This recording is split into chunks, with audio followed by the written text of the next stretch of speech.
Almighty God, creator and ruler of heaven and earth, we beseech thee to inspire and guide all our counsels and actions so that we may always walk in the path of justice, love, and charity to one another. Help us with thy grace to do only those things that will promote the unity, peace, happiness, and prosperity of Nigeria.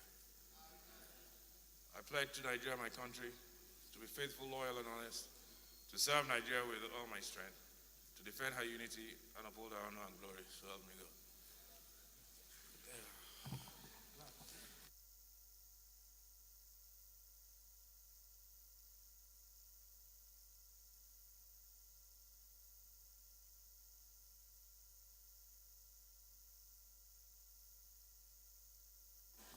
Honorable colleagues, I have examined and approved the votes and positions of Tuesday, 13th October 2020.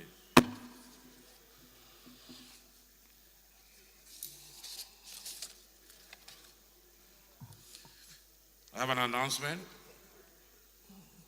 from Honorable Shaulu. This is to notify all Christian legislators that the Christian Legislators Weekly Fellowship will commence as follows. Date, Thursday, 15th October 2020. Venue, Conference Room 028, New House of Reps Building. Time, 8:30 to 9:30 a.m. All Christian legislators are enjoined to attend. Signed, Honorable Rimande Shawulu.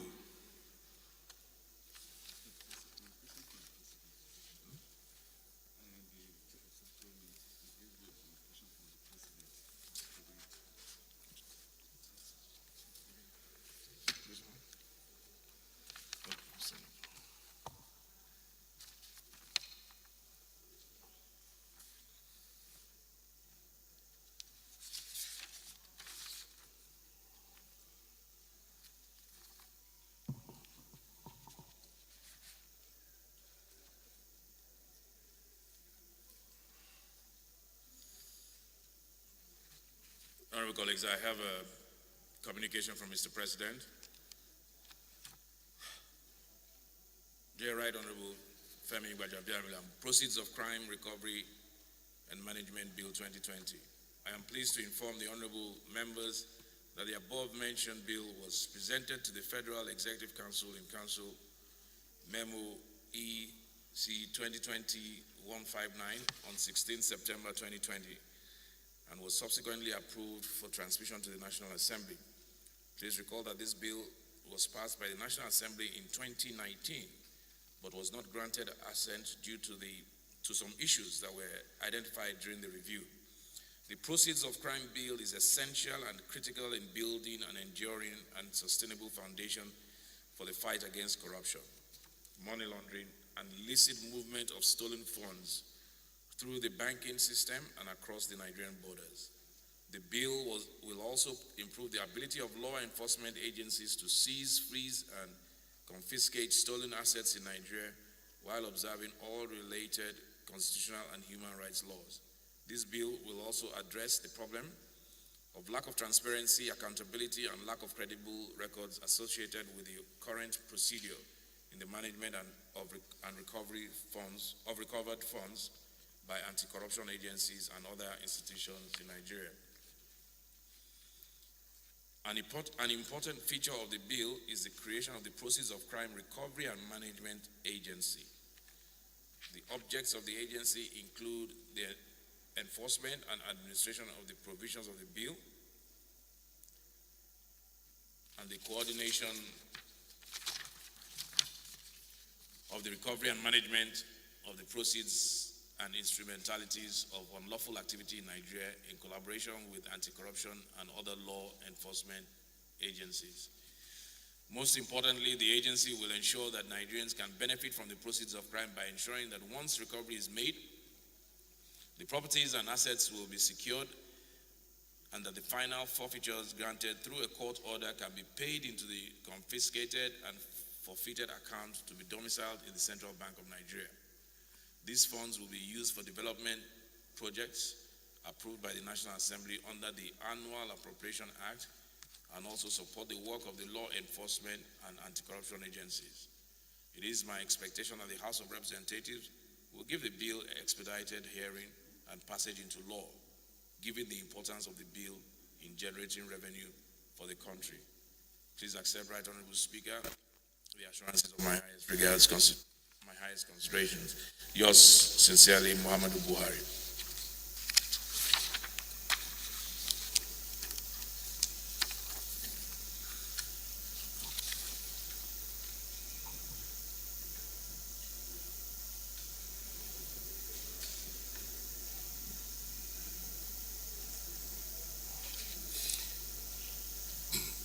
Honorable colleagues, it gives me great pleasure to make this announcement. Appointment of Clerk of the House of Representatives. The National Assembly Service Commission has approved the appointment of Mr. Francis Chinedu Akubeze as Clerk of the House of Representatives with effect from the 25th of November 2020, when the present clerk will be retiring from service.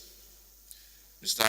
Akubeze started his career in 1992 as a legal officer in the then Department of Legal Services and rose steadily through the ranks before his deployment to the House of Representatives in 2010, where he served as clerk at the table, clerk ad hoc committee on the review of the 1999 Constitution, clerk committee on rules and business, and director department of table duties.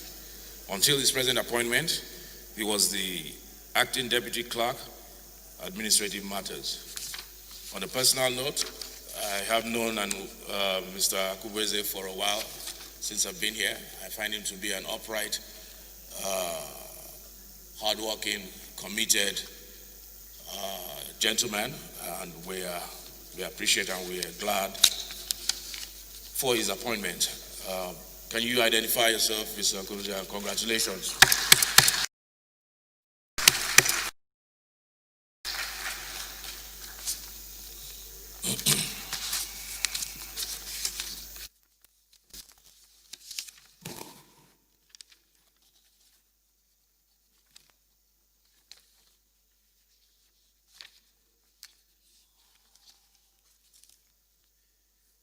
Okay, we're going to move very, very fast. The intention is to, unfortunately, the Deputy Speaker is unavoidably absent, and I have a very, very important meeting for 2 o'clock. So we're going to leave it at 1:30.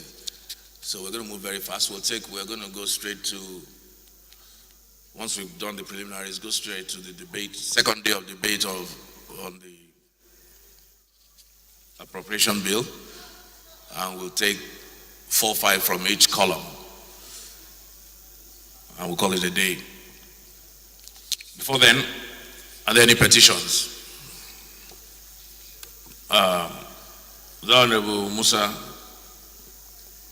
Thank you, Mr. Speaker, honorable colleagues. I am Musa Sarkin Adar.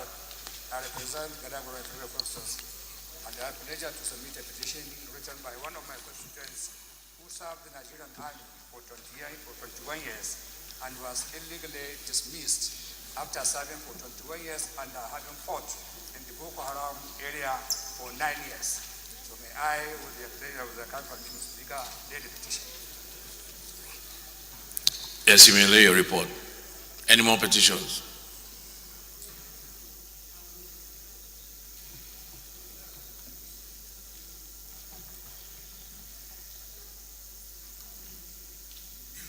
Patrick, you have a petition?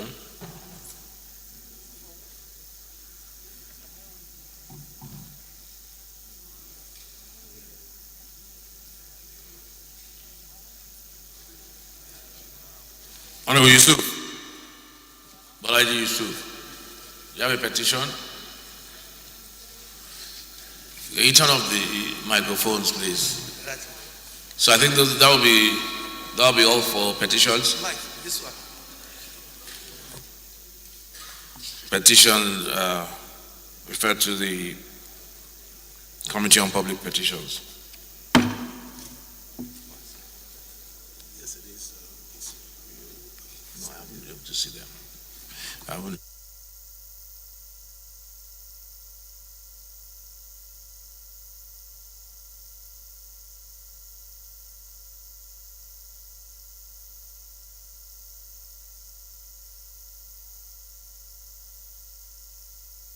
Okay, so we're going to go straight to Honorable Tolu, do you have an announcement or something?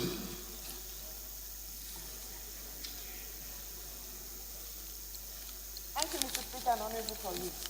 My name is Honorable Tolu Lofaya from the Stabite. I represent Oluyole Federal Constituency in Oyo State.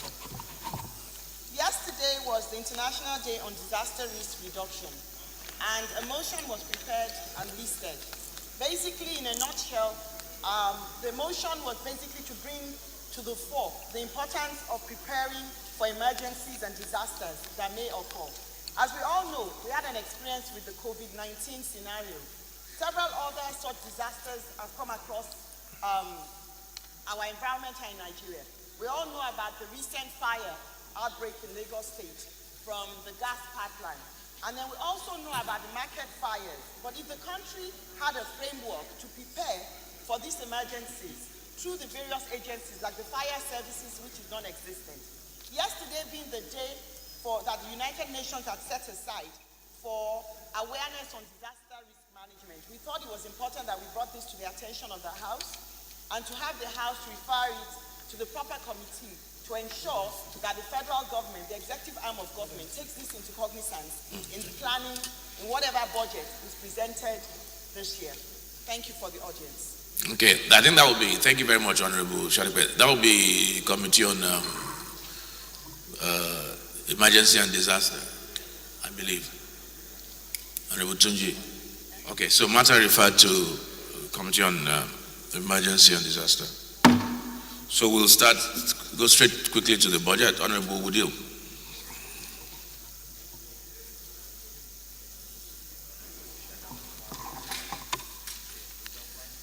Thank you very much, Right Honorable Speaker.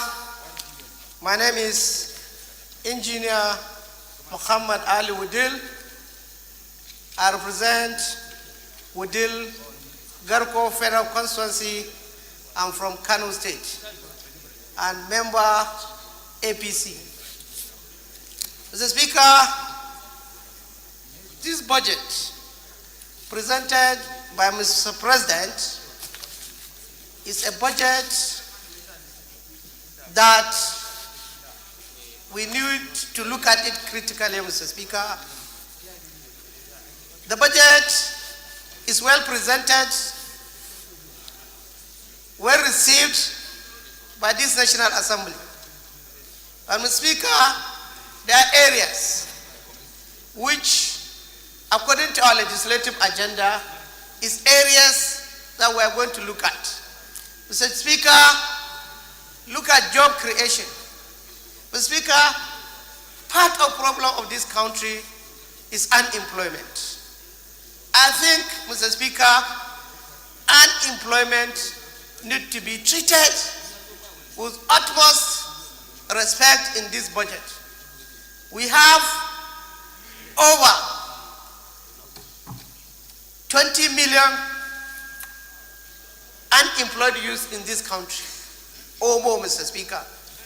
So we need to look at this sector very critical, Mr. Speaker, with our legislative agenda, Mr. Speaker. And two, Mr. Speaker, this unemployment cut across everywhere, whether north, south, central, everywhere there's unemployment. And Mr. Speaker, if you look at our poverty level is also so high. If there's employment, if there are job creation, I think poverty will reduce in this country. I think we need to look at it critically, Mr. Speaker, in terms of the unemployment. For example, Mr. Speaker, if you look at NDE, the provision made for employment, even semi-scale employment, is nothing to write home about, Mr. Speaker. We need to look at that area to make sure that our youth are trained in artisan jobs. We don't need to import an iron bender from our neighboring country. We don't need to import a POP person from our neighboring country. If we are able to train our youth in all these areas of endeavor, or which is critical need of our country. So, Mr. Speaker, according to, like I said, I'm just happening on our legislative agenda. That is one, job creation and reduction of poverty. So we need to look at this sector critically, even though there are provisions. But Mr. Speaker, I think it's not adequate. This House needs to look at it critically and make sure that there's adequate for employment and also for job creation. Thank you, Mr. Speaker.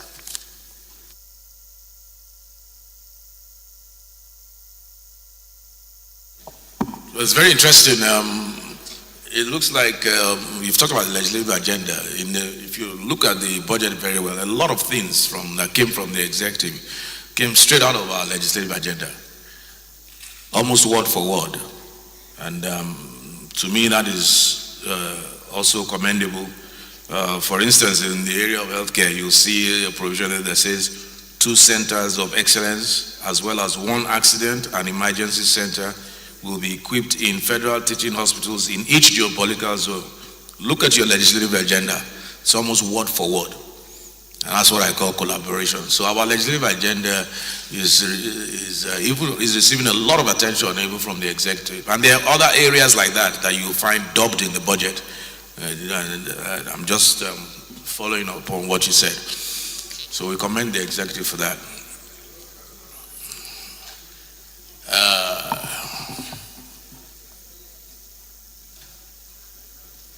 We're about to move from this row.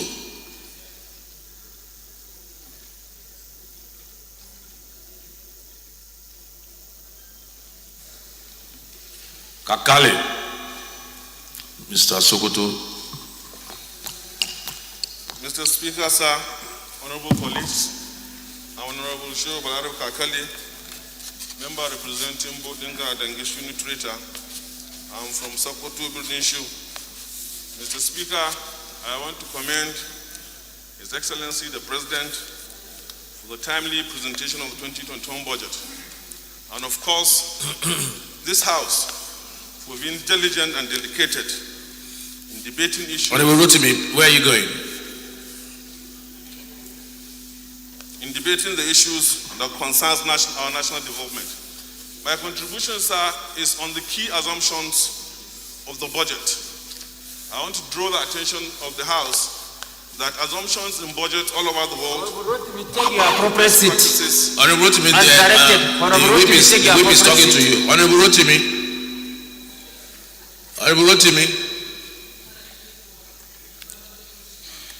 Your name is being called everywhere. And once the chief whip calls your name, it's serious. Please continue, Honorable Kakale.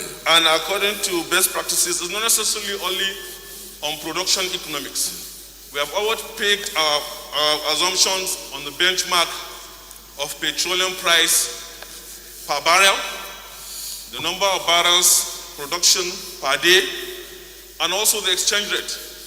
I think, sir, for a legislature that has a legislative agenda on economic diversification, we should also include those things that will promote the agenda of economic diversification. We should not be basing our assumptions on a monoproduct economy of petroleum alone. And there's one very important assumption that has not been captured. In fact, it has not been captured. Sir, that is the Oga Kwata of them all. That is the legislative assumption. Honorable Kakale, I'm following you. But Honorable Ononuga and Pana, can you please maintain social distance, please? Thank you. Kakale, continue. The most important assumption, sir, that has always been left out in our budget is that of legislative assumption.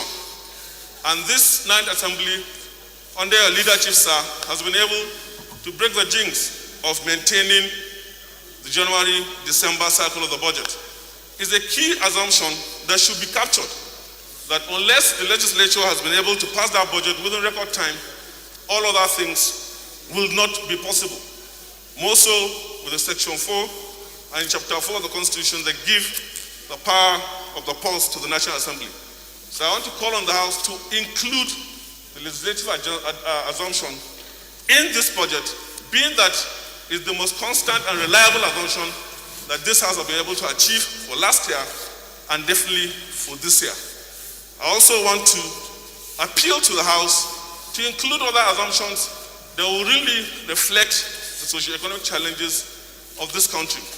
Why should we always talk about assumptions, sir, on the exchange rate alone, or on the dollar, or the cost of the barrel of oil to the dollar, or the number of barrels done? Why can't we use other parameters of production? Say, for example, the cost of gold or the production of gold in this country, or tin as assumptions, or cocoa, or even rice, cotton, and the rest. These are key sectors of the real economy that can push this country forward. Our budget should not only be a representation of capital expenditure and revenues, but a reflection of what other components of socio-economic challenges that will be able to affect the performance of that budget. All the assumptions we have been using over the years concerning petroleum benchmark, the production, and also the exchange have never been stable. Many of them have not been achieved. There are other key assumptions that affect performance of budget. Engineer, we didn't talk about employment, sir. Exactly so. What about assumptions of taking care of our IDPs? What about the assumptions of taking care and reigning on insecurity? And the assumption of, for example, being able to end ASU strike and its impact on human capital development in this country. So my prayer to this honorable House and colleagues is to expand the scope of those assumptions so that our budget will really be a budget that will reflect the will and the inclusive demands of Nigerians, not just being a function of fund allocation without connection with the realities of the development strides of this country. And particularly, I want to appeal to this House to please include legislative assumptions which this House has been able to achieve, and is a milestone that has been achieved in this country, being able to pass budget at record time with the very excellent relation of the executive and legislative arms of government for the benefit of Nigerians. Thank you very much, sir. Thank you. Honorable Ben, Honorable Koko, please, you are dangerously close. Can you maintain social distance, please? Thank you. I will chin up. No, sorry. Press your button if you want to speak, please.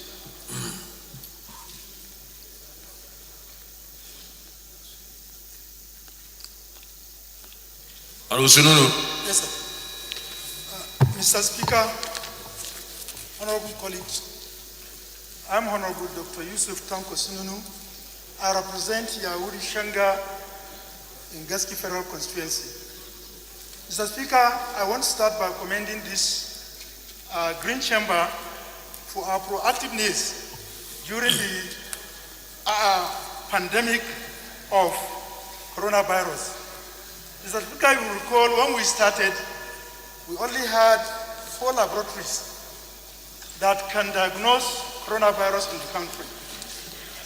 As of today, we have over 40 laboratories in Nigeria that can do that. This follows our committed determination to improve healthcare in the country, and also the federal government commitments to bring a system that can be resilient in addressing our healthcare system. Mr. Speaker, however, going by 2021 budget, we do know that this, in the 8th Assembly produces the National Health Act, which made provision for basic healthcare provision fund. And the concept of basic healthcare provision fund is to provide at least a basic minimum standard of healthcare package to each and every Nigerian so as to serve as a dividend of democracy. Mr. Speaker, the Act recommends at least 1% of consolidated revenue fund. Mr. Speaker, despite the assent, the provision of 35 billion in 2021 budget is short of 1% of consolidated revenue of 2021 budget. And I think the House, being representative of the people, and who are also sure that you can only have a wealthy nation if you have a healthy citizens. I think we have to look at that provision and ensure that needful is done. Mr. Speaker, you also know that the government has policy on health security in the country. And we are all aware that in the history of Nigeria, in the last 50 years, we have never had a devastating flood that affect the food basket, selectively affect the food basket of Nigeria like we have this year. Many farmers lost their household, lost their farmlands, flood came, and most unfortunately, and what is most disheartening, is the fact that after the aftermath of the flood, the clay soil that is favorable for rice production is now replaced by sandy soil that cannot retain water, and thereby further challenging our ability to do irrigation farming in the subsequently.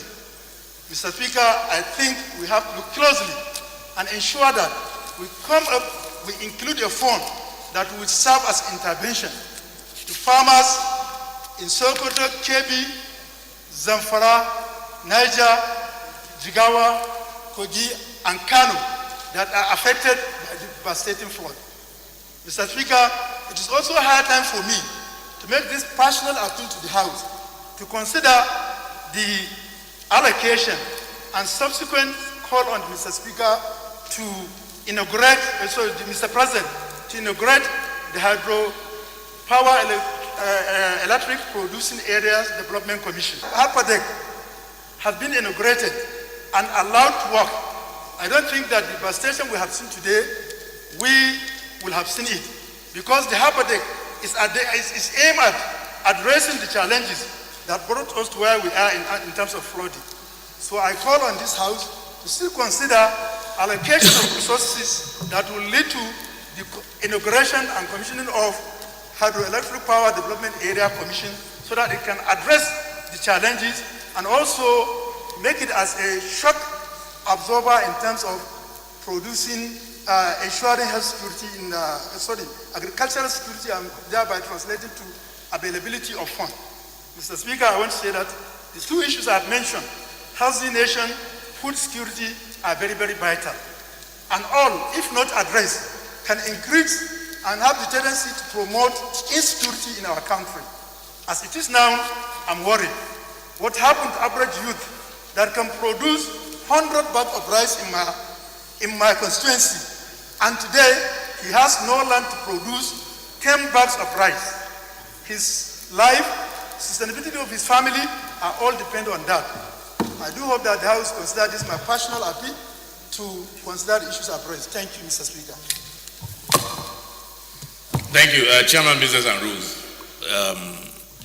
Honorable Sununu raised a very valid, very important issue, the issue of floods all over the country. And we stepped down the motion for some time now to consolidate, because so many members had issues on flood in their constituencies, and we decided to consolidate, have them listed, and bring up one motion to cover flood in. So if we can do that and bring it on Tuesday morning before we move into the PIB debate, so that it will form a basis for what he said in terms of budgeting. We have to look at that. That will form the basis. Yeah, Tuesday morning. Yes. So if you have any issue of flood that I believe everybody has, right? You are going to say, go on. You have 50 submissions. Okay.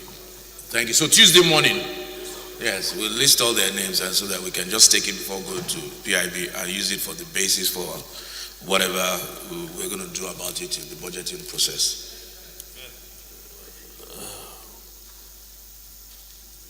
Honorable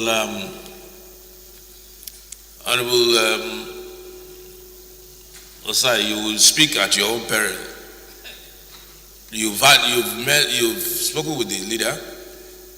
You will speak at your own peril. Are you prepared? Go ahead. Thank you, Mr. Speaker. Distinguished honorable colleagues, I remain Honorable Osai, Nicholas Osai. I represent local Kwani Federal Constituency. Mr. Speaker, you remember I met you at the park at the first time I came in 2012, and I asked you, and I told you the Mr. Speaker, You met me where? at the park of Mr. Speaker, at there. The park. 2012, yeah. Car You park. didn't meet me at the park. At the car park. Oh, car park, okay. Yeah, at the car park. And I told you, Mr. Speaker, I came into this house looking at you as a perfect role model to me. Why do I say so? You are a man that is highly critical and accountable. And today, you are proven to be so, based on your policies of accountability. It is upon that foundation that I'm coming with my submission today. Mr. Speaker, a lot of people have described this appropriation bill as a bill of recovery and for the future. But to me, after its failing virtually, including the projected revenue, and the money that have been budgeted for, I see it as a budget of hardship. Why do I say so? A budget of hardship because the projected revenue is 7.8 trillion.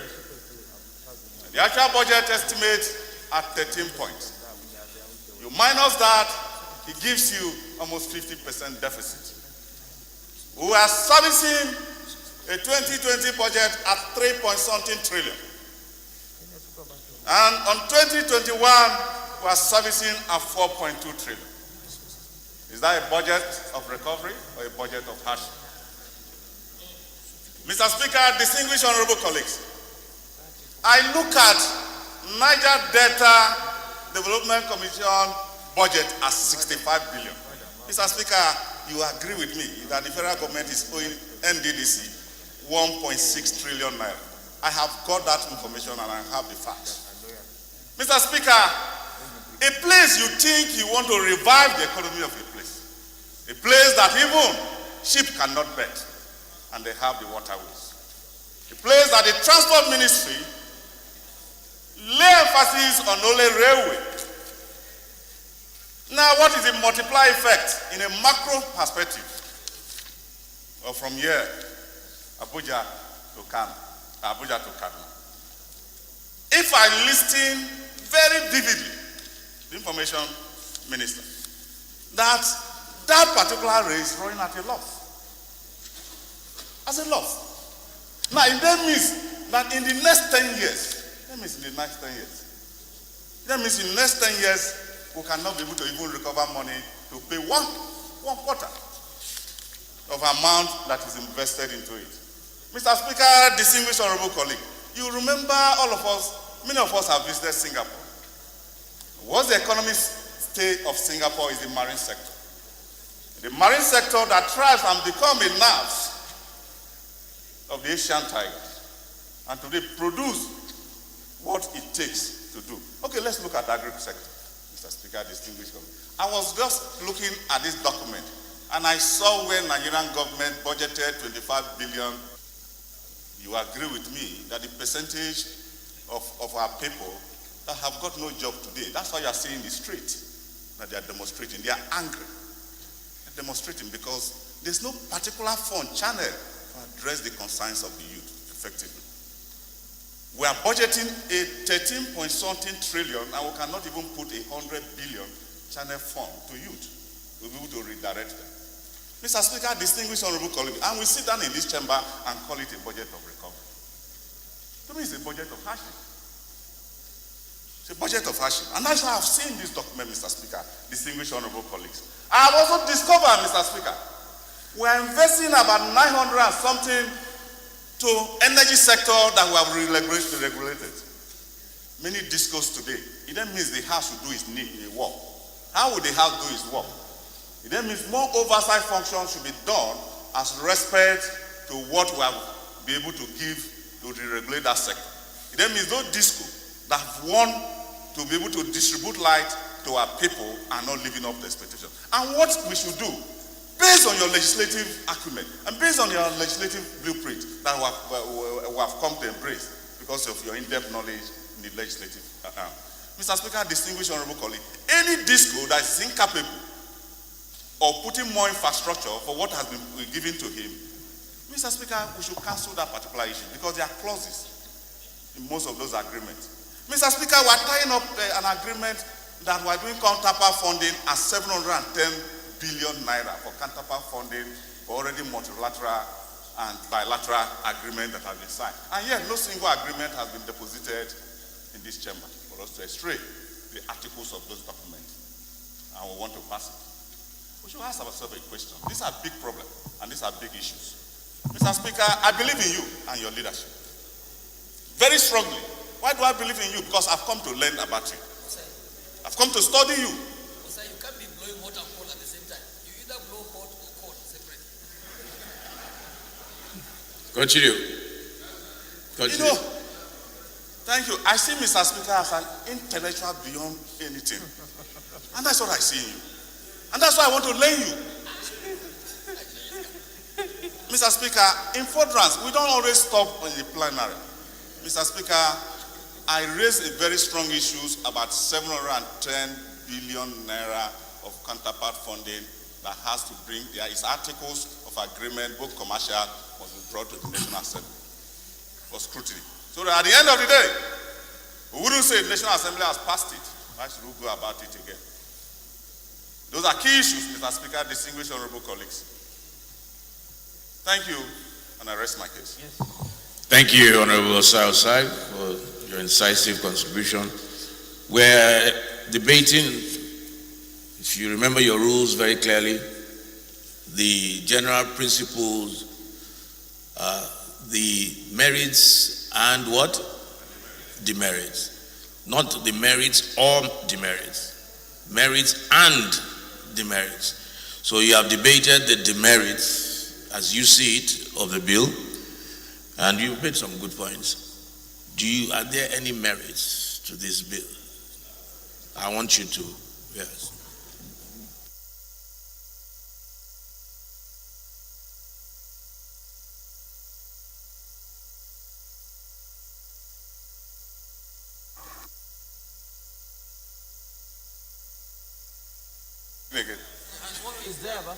Okay, thank you.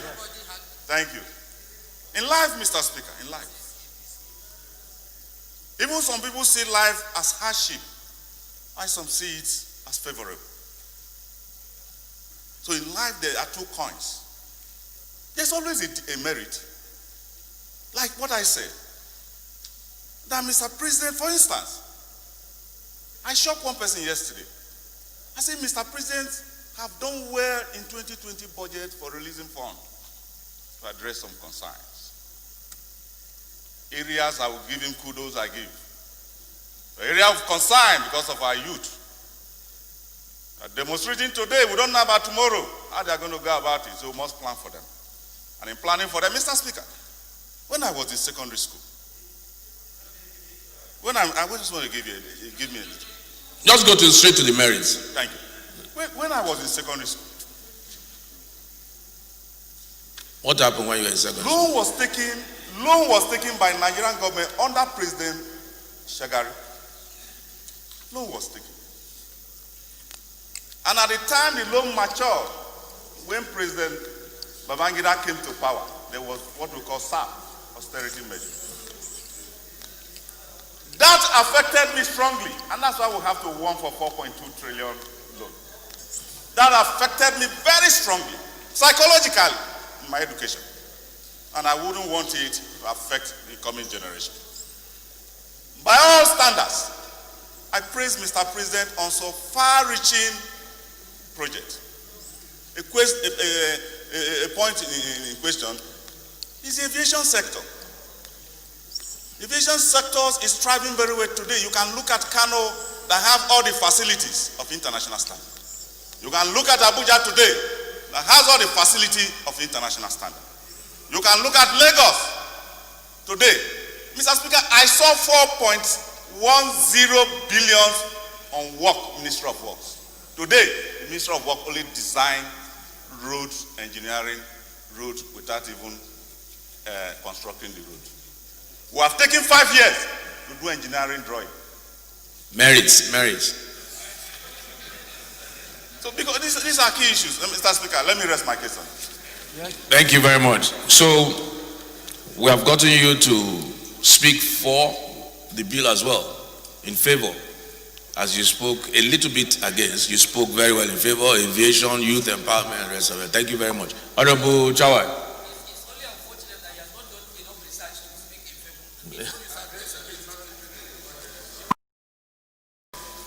Thank you very much, Mr. Speaker. My name is Mukhtar Zakari Chawai. I represent Kauru Federal Constituency from Kaduna State. Mr. Speaker, I'd like to start by commending Mr. President for the timely submission of the budget. I'd also need to talk about the need for early implementation of the budget through the release of funds. Of course, we saw what happened during this year due to the pandemic and how it affected the budgetary process and the implementation of the budget. And I feel if funds are released timely, it will cater for all the needs. I've looked at the budget, Mr. Speaker, and there are so many positives. For instance, about 404 billion being... Honorable Sai, are you listening? Yeah, listen. He listened to your debate. Listen to his own. You said there are so many positives? So many positives, okay, Mr. Speaker. I've looked at the capital allocation for works and housing, about 404 billion, which will cater for capital projects across the country. And of particular importance, I want to point out the position of the Abuja-Kano Road and also the Kaduna-Jos Road. Allocations have been done. Funds have been released to a reasonable degree, but the work ongoing is not commensurate to what has been released and what is expected by the general public. I think more needs to be done to ensure that that is completed in due time. There is a 157% increase in terms of capital allocation to the health sector. The global pandemic has exposed a lot of nations and their inadequacies towards the health sector. And due to that reason, a lot of Nigerians agitated for more budgetary provision for the health sector. Unfortunately, a 157% increment has been done, which you had earlier stated, which is also in line with our legislative agenda, where certain projects are going to be done in certain teaching hospitals to cater for the general public. Beyond that, it is also looking at procurements of equipment, procurement of vaccines, procurement of other consumables in the health sector. I think that is very commendable, and if implemented to the letter, Nigerians will benefit for it. 25 billion naira has been allocated to the National Youth Investment Fund. I think that is a step forward. That is not the only amount that the youth of Nigeria are going to benefit from. That is just an amount set aside for a particular purpose. The youth of Nigeria will benefit from health.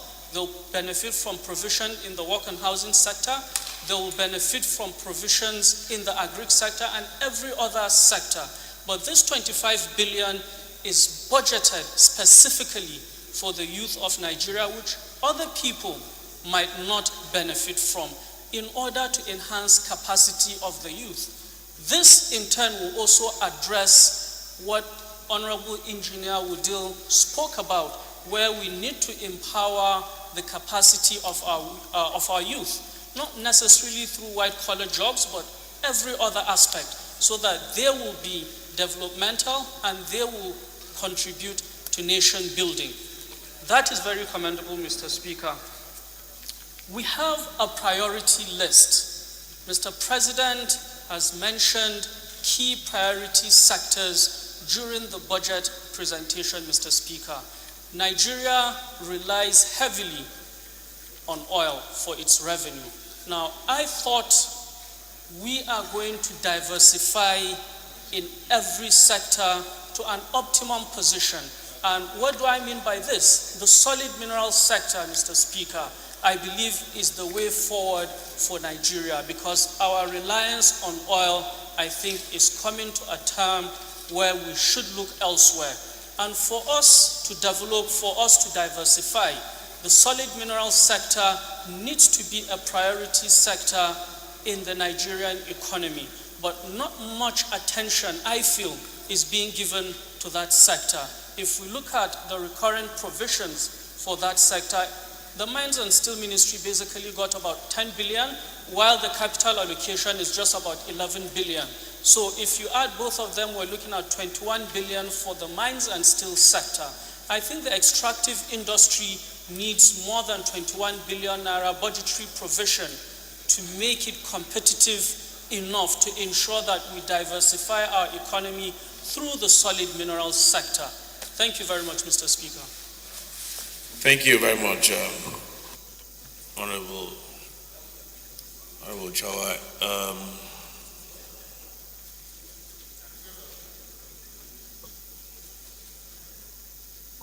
We passed that column now, since.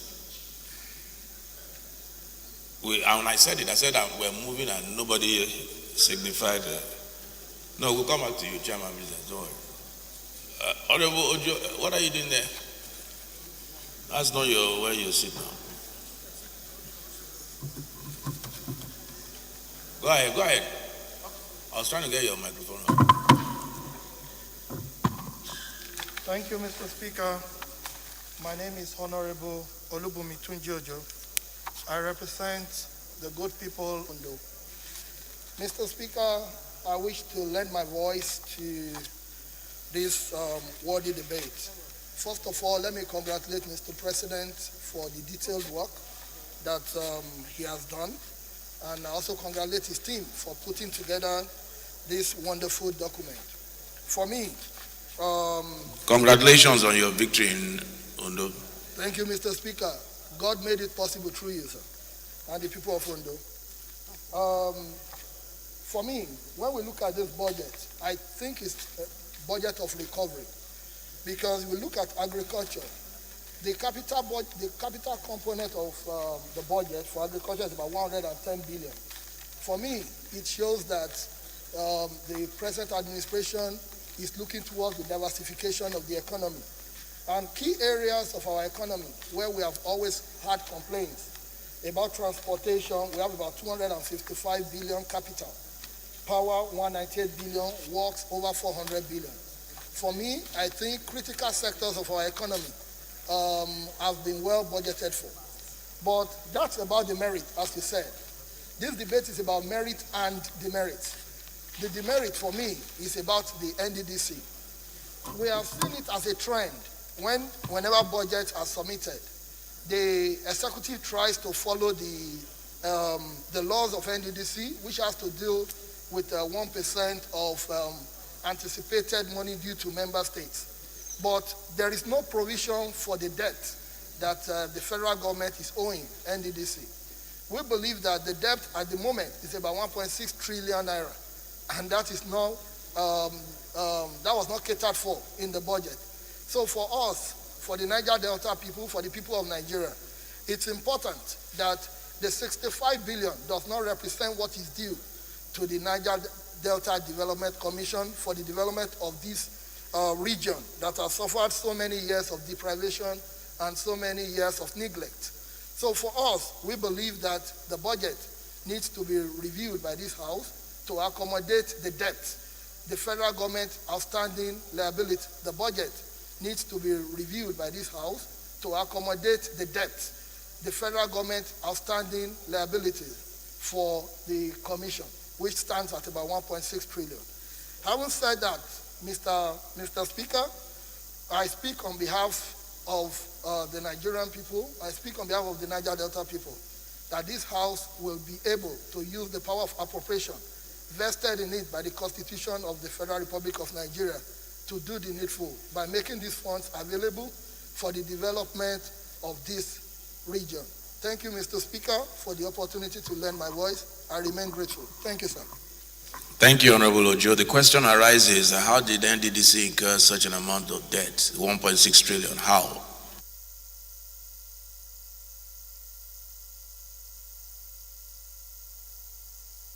Speaker, this is not the debt incurred by NDDC. It's statutory amount of money over the years under remittances from the federal government to NDDC. Oh, okay, so it's money owed, not debt. No, you use the word debt. Okay, money owed by federal government. by the federal government. Yes, sir. It's Okay. about 1.6 Okay. trillion. Federal government's debt. Yes, shortfall Okay. in remittances.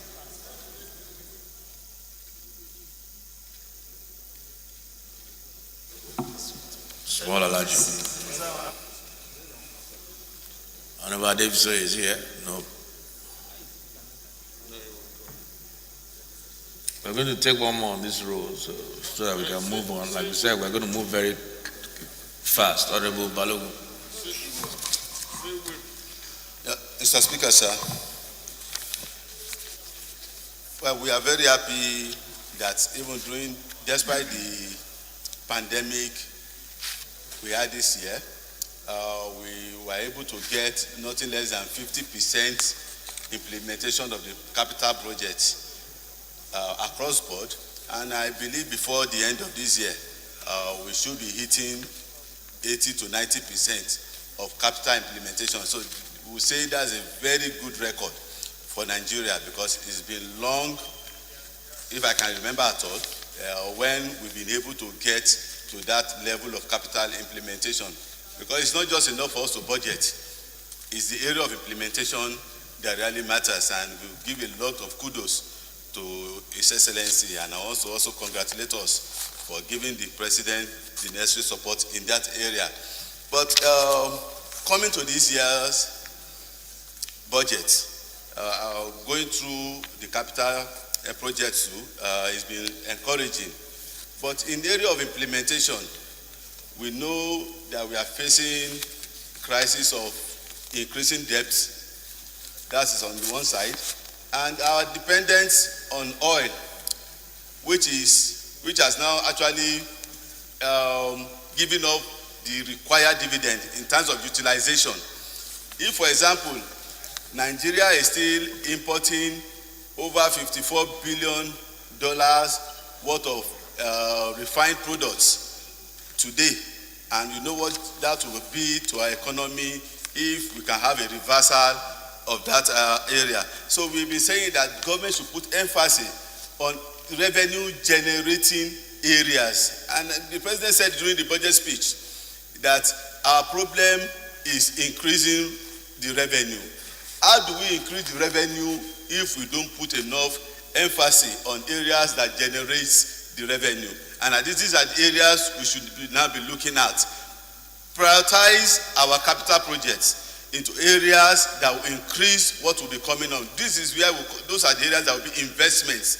So I will want us, going by this 2021 budget, focus should now be given. And on that, I also want to go personal.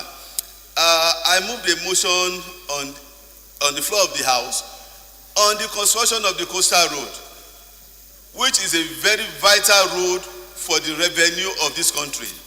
Nigeria is spending over $54 billion, like I said, on importation of crude, refined products. Dangote is building a refinery on that hazes. A seaport is coming on that hazes. The free trade zone is coming on that hazes. These are areas that will save us a lot of revenue. $54 billion will be saved every year if Dangote starts his work tomorrow. Are we prepared for that now? Do we want a situation where the youth will be on that road?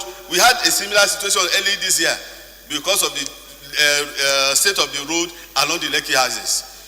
Do we want a continuation of what we're having now by the time the refinery starts working? Do we want a repeat of what is happening in Apapa in the Lekki axis? So we should be very proactive. So I will implore this House to ensure that we make sure that areas of capital projects goes into areas that will increase the revenue of this country, so that the loans we are now taking will be able to have the capacity to repay them in future. Thank you, Mr. Speaker. Thank you, Honorable Balogun. Chief Whip.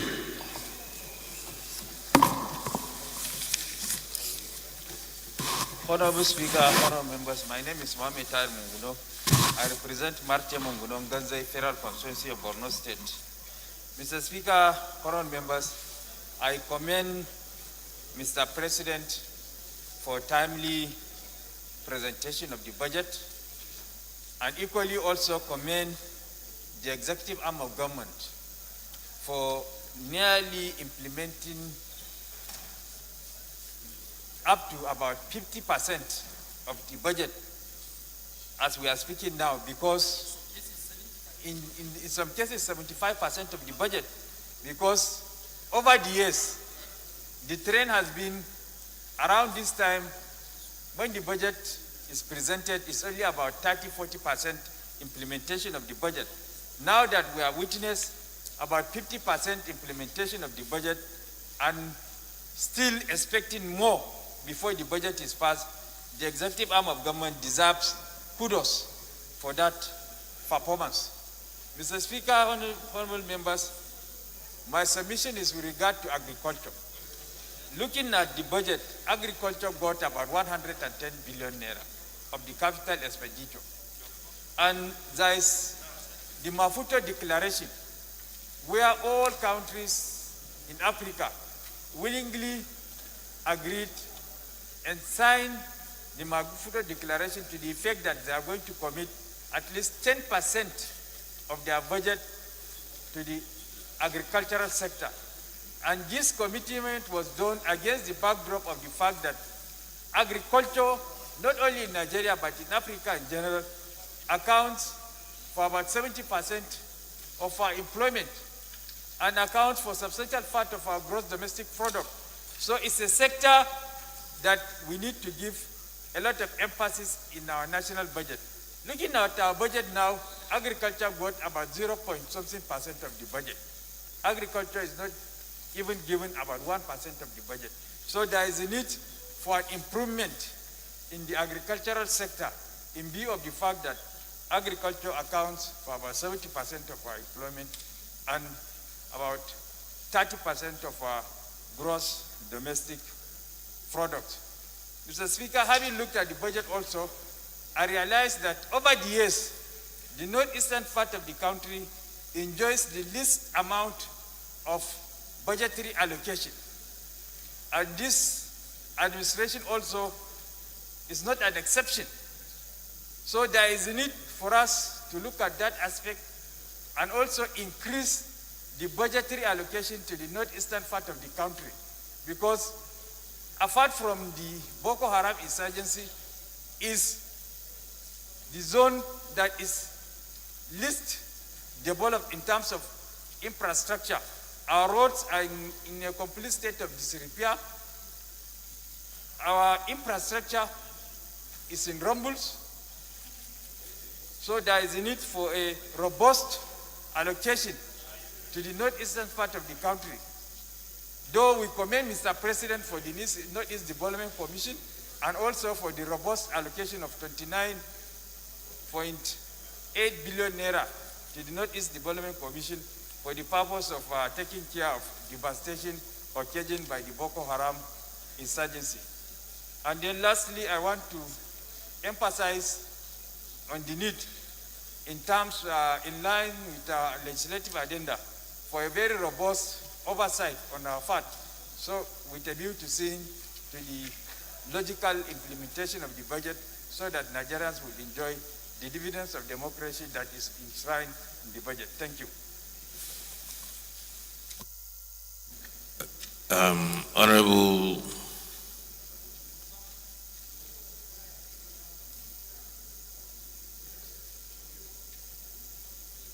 Honorable Kolaole Taiwo.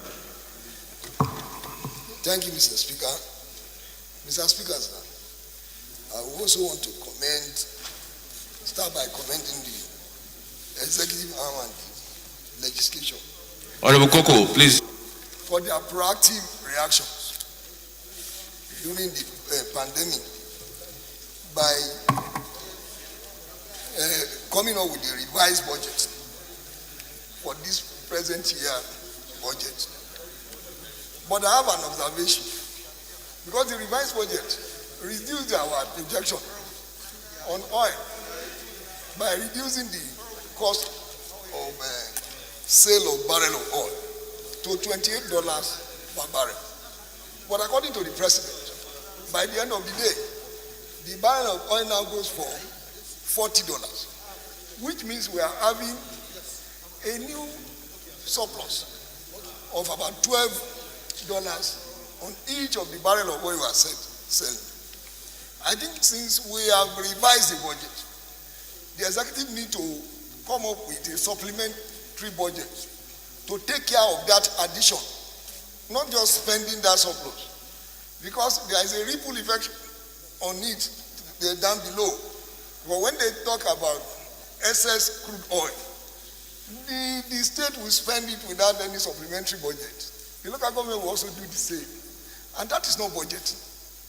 And that's my observation on the 2020 budget as presented, illustrated by the president.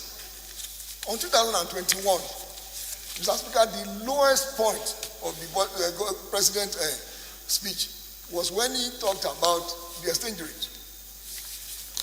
We reduced the quality of Naira ourselves as a government from 360 to 379 per dollar. You should take note that the value of our currency is synonymous to the value of our nation. You know, I thought we were supposed to have keep it at 360. And because up till now, I am still worried. Why, when there is a lockdown, when there is no, the entire nation, the entire world lock their doors, no selling, no buying, the value of our currency was reduced by the elite of this nation. To the extent that that was when dollars was going for 400 and something. When nobody is buying anything, nobody is selling anything. And, you know, people should note that when we should think beyond just making profit when it comes to the value of our nation. That's why I was worried when I saw that exchange rate. But the high point of the budget is when the president talked about the problem we are facing in the area of revenue and talked about deficit financing. You know, normally, if somebody hears something like financing a budget with a deficit of 5.2 trillion, the budget of 13 trillion, we'll be talking about doing government of tomorrow today, or we'll be asking when are we going to balance our budget. But when you look closely, what the president was talking about is that this budget is to correct the anomalies of yesterday. When we have oil boom, when we have everything going right for us, when the government refused to give us infrastructural development that's supposed to have taken care of today, yesterday. But for us to be able to do it for tomorrow, we will need to do some borrowing. And if you look at what this government is doing in the area of infrastructure, you commend them. You commend this government, particularly, say for instance, when we talk about rail transportation. Call anybody below 30 years. They may not be able to tell the story about our rail transportation in Nigeria. It was like we are no more going to have the experience of having a rail transportation. But today, the zeal this government is putting into coming up with infrastructure of that area, one is beginning to see the light beyond the dark tunnel. Take for instance, any moment from now, the president says the rail from Lagos to Ibadan will kick off. And it will take only 1 hour, 20 minutes to move from Lagos to Ibadan on train. That will reduce the volume of cars that will be plying the road to Ibadan. Particularly now that we rely on the Uber. You just need to just call a Uber from your home and take you to the train station. Then from train station to anywhere you are going to at Ibadan. Likewise, every other places in Nigeria. When you get to Agege, for instance, sorry for just being particular, my reference should be Lagos in the first instance. If you see the landscape that the rail system is changing, you will know that new things are coming to Nigeria. We need to solve the problem of deficit in the area of infrastructure, which is why I said the deficit funding of the budget is the high point of the budget. I think the committee only need to look closely, particularly the financial related committees, need to be very, very vigilant with some of the things that have been happening before. Take for instance, they will soon come up with the big budget breakdown. The booklet is very big, but I have been studying it since I came to this house. I noticed one important area that is missing on inside this one. There is no column for release so far. I know what you are putting into trying to solve the problem of abandoned projects, but I see us go out for oversight function. It's on small paper that is showing nothing. They will say, I ask them, how much has the government have released for this project? They cannot even provide. We must compare the Ministry of Finance to come up with the release so far on every ongoing project for us to be able to carry out correct oversight function. If they have released 50% on a project, when we get there, we expect to see 50% of work. Then we can ask questions. But if you don't know what they have been released, and we just go and come back, and they will say, we are doing work, we are not even asking proper questions, we will not be able to solve the problem of abandoned project. Mr. Speaker, this is a good budget at the end of the day, but those corrections must be taken good care of. Thank you, Mr. Speaker. Very good point, Honorable Kolawole. I think it will be, to streamline it, maybe the Committee on Finance should demand a quarterly report of releases from the Ministry of Finance, and the Committee on Finance will then disseminate that information to various committees on what has been released per quarter as it affects their committees. I think that's a very important point.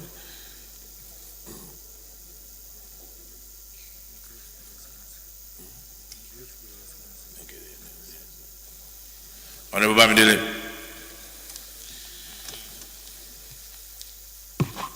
Thank you so much, Mr. Speaker. My name is Bamidele Salam. I represent the fantastic people of Ede North, Ede South, Egbedore, Jigbo Federal Constituency of Osun State. Mr. Speaker, let me also take a cue from a few of those who have spoken earlier, and take a cue also from the guidance you provided to my leader, Honorable Osai Osai, that while looking at a document like this, we should not be fixated only on the low side, and that we should rather start from those things that we can say are worthy of being applauded. And the first one, Mr. Speaker, that I want to talk about has to do with the timeliness of this budget, which a few of my colleagues also have spoken about, especially yesterday, so that in keeping with the commitment we made to Nigerians to return the budget cycle to January to December, we have a timely presentation of this document. And as if manner, I was just joking with my friend, Deputy Chairman, House Committee on Finance, that collaboration must have been with this committee and the Committee on Appropriation, because in my own committee, most of the committees I'm not sure we were able to make any input to the preparation of the budget. But that's just by the way. Mr. Speaker, sir, the other thing I also want to just pick out has to do with the issue of the releases. Even though, an Appropriation Act is a law, and a law is not to be observed in a certain percentage of compliance, it is also heartwarming that for the first time in a very long time we are able to achieve capital releases of up to 50 to 75% in the 2020 Appropriation Act, which I also think is another very good point. And then finally, Mr. Speaker, on the good side of it is the need for us to appreciate the President. Maybe on behalf of Nigerian teachers, I'm a teacher also and an education entrepreneur, especially for the commitment that the President has made to improving on the welfare of teachers in terms of their remuneration and incentive to those who are choosing to go and study education in our tertiary institutions. I am so gladdened by this fact, and I want to commend the President, and I want to really hope that this will not just be a promise, not just be a commitment, but to be something that will be done timelessly also. Having said that, Mr. Speaker, whenever I pick a document like this, I look at it especially from those issues that I consider as the most important issues in our cause, in our quest for development as a nation. And to me, Mr. Speaker, the most important issue today in Nigeria, again, to buttress the point earlier spoken about by Honorable Woodil, the chairman of the Committee on NDE, is the need for us to work seriously on job creation. Mr. Speaker, unemployment has become a very, very big challenge and threat, not only to security, but also to our democracy. Unemployment has become one issue that has limited the capacity of Nigeria to rise up to the status of its contemporaries. And Mr. President did say in this budget speech that he reiterated the point he made earlier on the plan by government to lift 10 million Nigerians out of poverty in 10 years. But by implication, 100 million in 10 years. By implication, we are talking about 10 million every year. And when you look at a document like this, Mr. Speaker, you will ask yourself, what is it in this budget that portends the possibility of lifting 10 million Nigerians out of poverty in the year 2021? Now, we all know that one of the spending that helps in the creation of jobs is the spending we do component of the budget. Mr. Speaker, I recall that in the year 2016, we had a 30% allocation for capital projects. 2017, we had 30.7. 2018, we had 30.8. 2019, we had 30%. Last year, we had 24%. This year, Mr. Speaker, the budget proposal before us is targeting to spend 29% on capital projects. I recall, Mr. Speaker, that your good self have a bill before this House, which I'm sure has passed through the second reading, seeking to compare that at least 50% of our annual budget, between 40 and 50% of our annual budget, is spent on capital projects. This is more so in view of the fact that most of these years we fund our budget through borrowing. We are borrowing over 4 trillion naira to fund this budget this year. And there is nothing that shows me here that we're going to be able to create 2 million jobs, because for every million naira that you spend on capital project, you create at least 50 jobs. Mr. Speaker, it is very, very important for us to get our attention focused on how we're going to drive our development to this very, very important sector of the economy. Now, the Ministry of Works, like my colleague said earlier, is allocated 440 billion naira in this year's budget. Now, we have quite a number of ongoing works, ongoing road projects. Some have been on for the past 5, 6, 7, 8 years. In my federal constituency, as I speak, Mr. Speaker, there's an ongoing project on Akoda, Okegada, or Fatedo Road. There's an ongoing project on Oshogbe, Awo Road, and there is one that is meant to be executed beginning from the next year, which is the Awo Ejigbo, Oyo State Boundary Road. If we do not increase allocation to the Ministry of Works in a manner that will make sure that these projects are completed on time, we will suffer two things. Number one, these projects are likely to cost us more in subsequent years. And number two, the quest for us to be able to increase activities of workmen, of artisans, of electricians, of plumbers, and other categories of Nigerians on this road will be grossly limited. Now, the president spoke about the 774,000 public works program that is taking off this month. Also solve the problem of skills acquisition, which the president alluded to here, because there is nothing when the project is going to last, which is just about 3 months. And then, Mr. Speaker, this is a time when we are talking about the need for us to cut down on the cost of government. Something here in paragraph 59 of Mr. President's speech, that there are additional 50 government-owned enterprises, and overhead provision has been made for newly created agencies.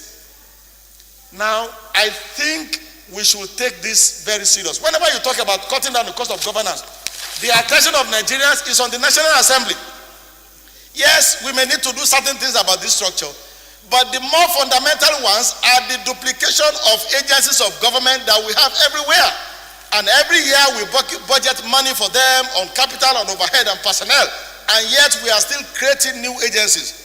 I want to think that it is high time for us, both the executive and legislature, to collaborate together on what we are going to do to bring down the cost of governance in Nigeria and spend much more of our money on human capital development and physical projects in critical areas of our economy. If we're able to do that, I'm sure we'll be able to solve the problems of unemployment. Consequently, also address the problems of insecurity and a few other problems affecting us as a country. Thank you so much, Mr. Speaker, for the opportunity to make my views known.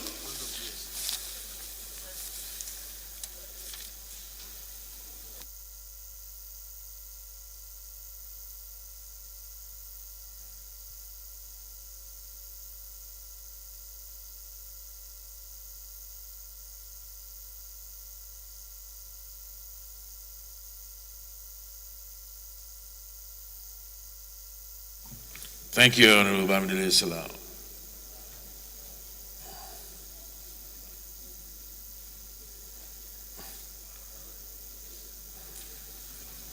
Honorable Isaka.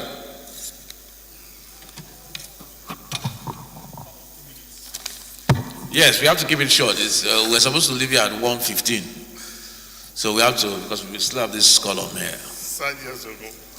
Thank you very much, Mr. Speaker. Honorable Rep. Ibrahim Ayakunle Isaka. I represent the very good people of Ifo, Ewikoro Federal Constituency. Mr. Speaker, I'm from Ogun State. And I just want to, once again, appreciate Mr. President, and I want to appreciate the leadership of this House for the effort, at least a leap, because there is a paradigm shift in how we met the situation on ground as a second timer and to where we are today. Being that as it may, Mr. Speaker, sir, my concern is that since yesterday, I've been so bemoaned and bothered about the fact that we have been contributing on something we did not actually have good contribution and participation on. That bothers me so much. Mr. Speaker, you can see the robust contributions of members on this floor. And how would it have been if all members have been saying since yesterday, if they have been part of ab initio from beginning, the conceptual framework of each of the legislative year's budget, I think we would have by now be talking about something very wonderful in this country in terms of budget and budgeting system. Mr. Speaker, I want to appeal that you still put in more effort with the leadership of the House. How best to see that these more engaging activities in the coming budget year, 2021 against 2022, that we're able to create avenue. Even if it's weekly, we don't mind. That's why we are here, Mr. Speaker, because I want to portray the point of my other colleagues. I don't know somebody who is in Abuja will know what is happening for Ewikoro Federal Constituency as far as federal projects are concerned. Mr. Speaker, that aside, sir, I want to appeal through this medium how we are going to have this. Sergeant Adams, please, can you go to the gallery? I noticed some people up there without face masks.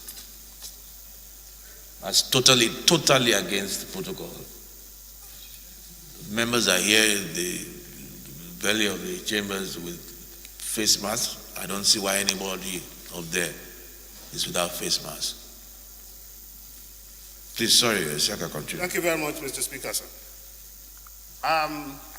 This year alone, we have had so much troubles as far as drought, erosion, and flood are concerned in nearly all the states of the Federation. And this has grossly affected and agricultural products, including our farmers, Mr. Speaker. I want to appeal to all the coordinating ministries, the Ministry of Agri, the Ministry of Environment, and other ministries, how they are going to come together. Because what we always witness, Mr. Speaker, is counterproductivity.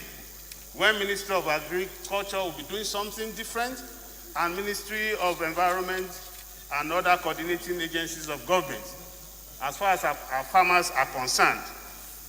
This leads me again to tell the whole House today that in the country, in fact in the whole world, of father rice is the best species anywhere in the world. And it is widely grown in Ogun State. In fact, to be very precise, Wasimi and Ewekoro environs. We have actually offered our rice. I don't want to mince words. If you go to any party or anywhere and you are served any rice in this country, offered rice will finish before they eat any other rice. And we have in the past been advocating and talking to the Ministry of Agriculture how well they can make good use of this opportunity of this species of rice in Nigeria and develop and put it to mechanization. Our farmers in Ogun State, if for Ewekoro Federal Constituency area, they have the best rice in the country. And I want to appeal that in the coming years, I still want to put in more effort to see how they are going to come into this. Then we have farm settlements everywhere in the country. Many are abandoned, Mr. Speaker. I want to see how well they can assist us to do this. Then, Mr. Speaker, I want to see in the nearer future how we are going to de-emphasize on crude oil as our benchmark for budgeting. Value chain on crude oil, Mr. Speaker, alone is $2,500. We have never explored it in this country. Then again, Mr. Speaker, I want to talk about the agri-value chain as well. That instead of us just growing and eating what we have, to put in more effort. I've not seen that in the budget. Mr. Speaker, in terms of infrastructure, the third busiest road in the country is Songo-Abeokuta Road. Federal government have been on that road and equally that of Lagos-Ibadan for about 5-6 years now. Not much was seen in the budget to see how well they can complete that road on time. And other roads can increase our business activities. Majority of Nigerians are not lazy. They only need this basic infrastructure to move around, conduct their businesses, and they don't worry government much. So, in this wise, we should find and create attention to see how we are going to assist them in this. And Mr. Speaker, lastly, sir. Honorable Benson, you might want to appeal to Honorable Isaka. He has already taken 1 minute of your time. He has taken 1 minute of Honorable Benson's time. So okay. You might want to plead with him. Okay, thank you very much. No, you can continue. It's between you and Honorable Benson. Thank you very much, Mr. Speaker. I just want to talk about, lend my voice to what my colleague just said about the youth employment, sustainable, and women empowerment. If we are going to create special budgetary allocation for them in the coming year, I wouldn't mind. Thank you very much, Mr. Speaker, sir. Thank you. Honorable Benson, you have 1 minute. Honorable colleagues, Mr. Speaker, the Yari Sadauki of Kebbi. Firstly, I'd like to... It's still 1 minute. I'd like to thank and appreciate Mr. President for laying this budget on time, and also the House for jumping in on it as well on time. Mr. Speaker, I want to talk about the infrastructure deficit we have in Nigeria. It is stated that 300 billion, the value of the infrastructure deficit we have in Nigeria today is $300 billion. That means, Mr. Speaker, that if we're going to breach this deficit in 10 years, we must be budgeting $30 billion per annum towards our works and housing ministry.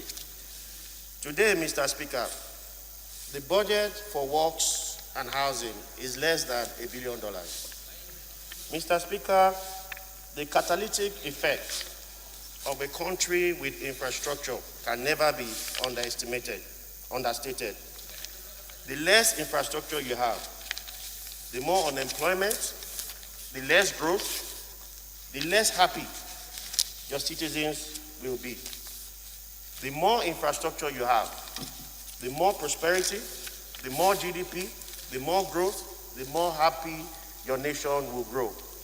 It was JFK who said that a country is rich not because it has money, but a country is rich because it has infrastructure. Mr. Speaker, the greatest achievement of this budget is what was stated by Mr. President, that an infrastructure development, a world-class, let me quote him, a world-class infrastructure investment company will be floated in Nigeria. What would that do?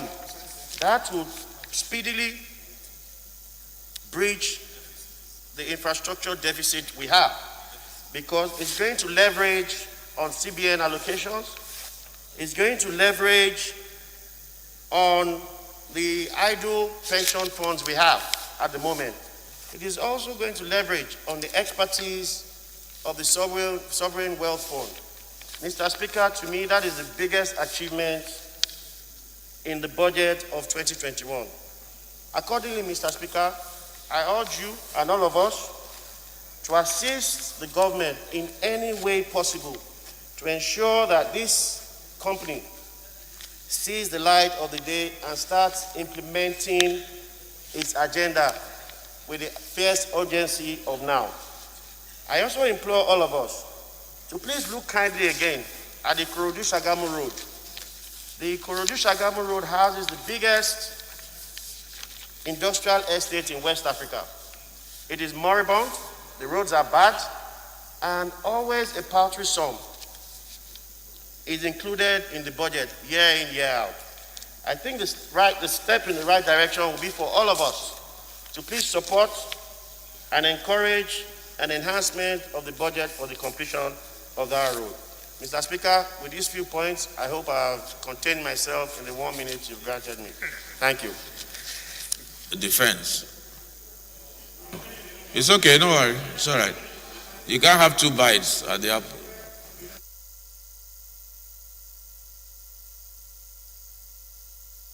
Less than $3 billion.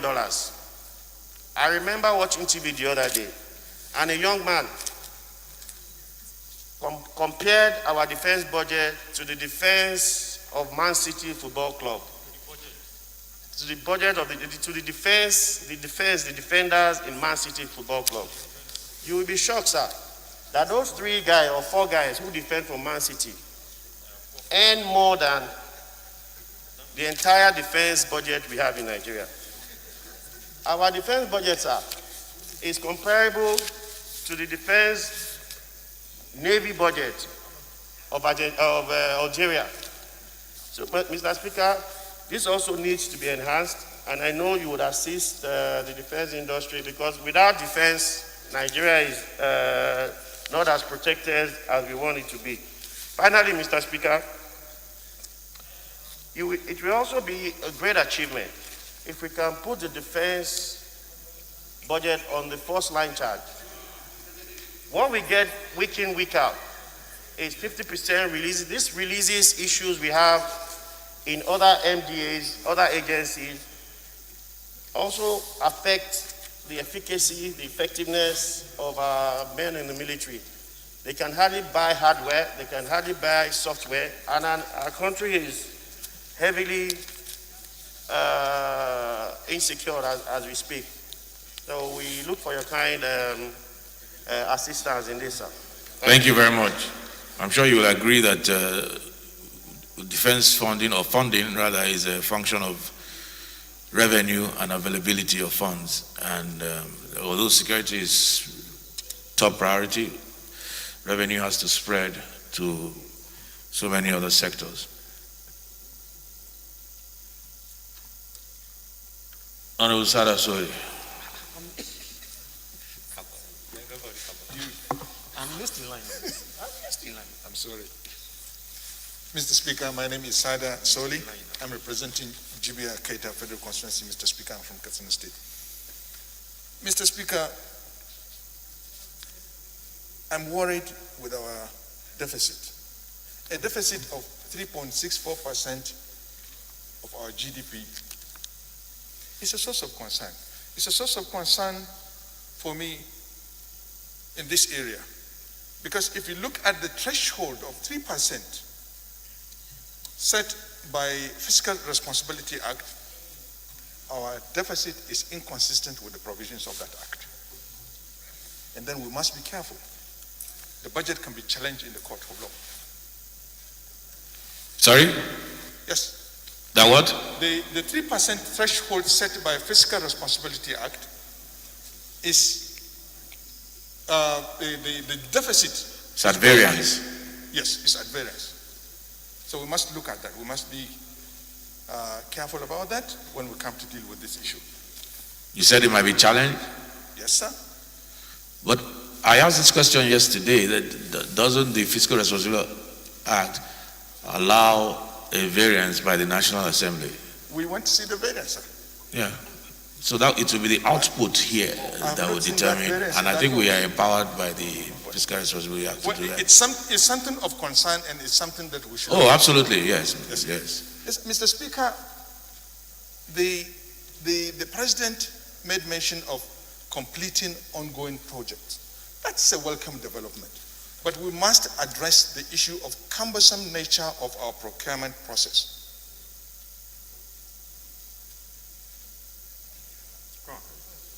Mr. Speaker, continue.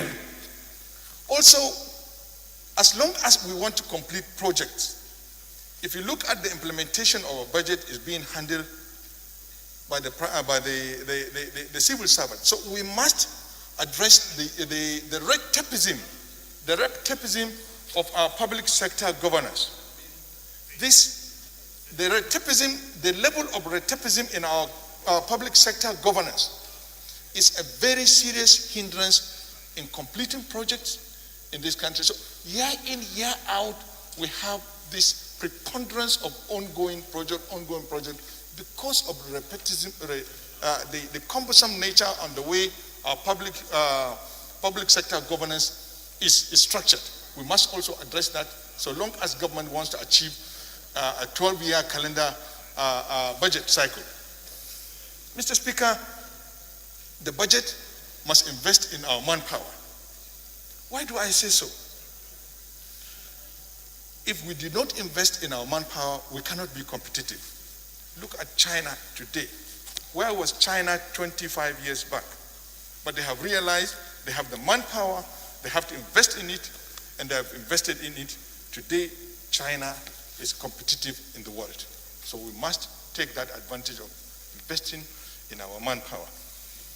Mr. Speaker, we must support, the budget must support the SME. There is little support in SME. It was somehow whitewashed. The mention of SMEs is there, but we must support the SMEs so that we can invest also in technical education. Technical education is the key to go, is the key to break through, is the key to become competitive in the world today. Mr. Speaker, we're talking about financing our deficit. We must look at the area of revenue remittance from our MDAs. It is an important factor that can help us ease off some of these borrowings that we traditionally engage in financing our budgets. The issue of railway development is a welcome idea. It will help encourage regional trade. It will open some access, and also it will improve the lifespan of our roads, because a lot of big haulage vehicles will be off the roads and then will use the railway.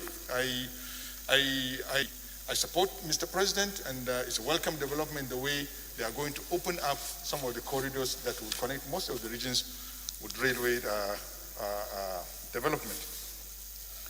Mr. Speaker, the President said they are going to finance the budget with proceeds from privatizations. Which enterprises do we have that we are going to privatize? Is the climate for privatization available? With the COVID and so many other things, are we sure we'll get that investment? So we must also look at that, because that can also affect the implementation of the budget. Thank you, Mr. Speaker. You will take Honorable Sejus and then close on this row with the leader before we move to the next row. But we're running short of time. Please, can we move as quickly as possible? Just limit our contributions. Thanks. Thank you, Mr. Speaker. My highly esteemed colleagues, I'm Sejus Ose Ogun. I represent Eastern Northeast, Eastern Southeast, and I'm from Edo State. Mr. Speaker, I want to commend this government. I know you want to hear that. For this, the budget implementation report, which is in compliance with the Fiscal Responsibility Act 2007, Section 30 and 50. This is supposed to be done quarterly, and which they are doing. That's why the commendation. But the onus is on us now, as the National Assembly, having reported this to us, to mark everything they have said here, which is basically doing our oversight. And Mr. Speaker, if we are doing that, that's why most of us will not agree that the budget can never go back to the executive the way it came. Because I can see here, police budget, total is 454 billion. Personnel alone is 420 billion. Today, we have our youths on the streets talking about end SARS, to end police brutality. It now is hashtag reform police.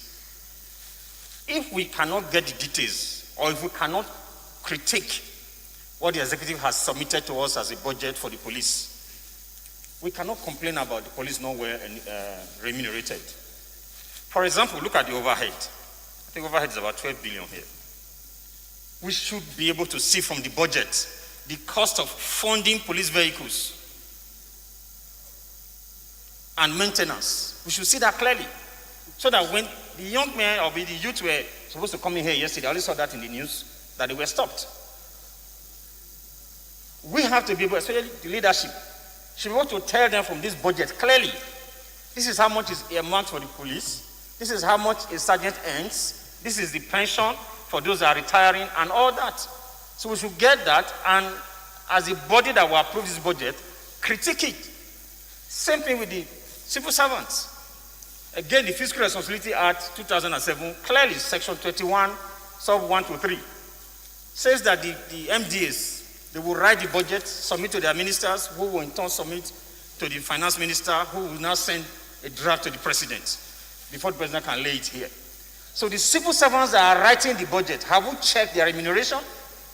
They write the budget, we approve it, and send back to them to execute. And we are here talking about corruption. How much is their take home? What is their salary? So, Mr. Speaker, it's an annual ritual to bring the budget here. And then we are criticized for not releasing it early. So the mindset now is bring it, and then under 1 month we will send it back. But the people out there are going to hold us responsible for what we are sending out there. I'm pleading with this House that we should critically look at this budget, raise questions, and whatever we put out there, we should be able to defend it. The youths were not able to come here yesterday, but someday very soon they will come. And they might arrive here before us and take over this place. It's just a note of warning. Thank you, Mr. Speaker.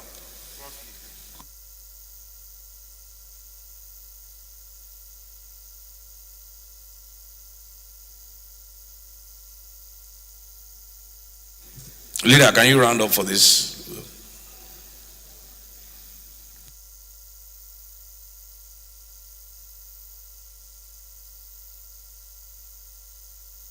I come from Kaduna State and I represent Kaura Federal Constituency. Mr. Speaker, I wish to also join all my respected colleagues in commending the President for the timely presentation of the budget, proposed budget 2021. Mr. Speaker, I also wish to commend the 9th Assembly for the speedy passage of the outgoing 2020 Budget Appropriation Act. Mr. Speaker, we are talking about budget. And when we discuss budget, we discuss investment and expenditure, which is one of the prominent factors that contribute to the growth of the economy of any country. Therefore, Mr. Speaker, the performance of every budget lies in the implementation. And when implementation is not met totally, the budget performance suffer. But in implementation, again, Mr. Speaker,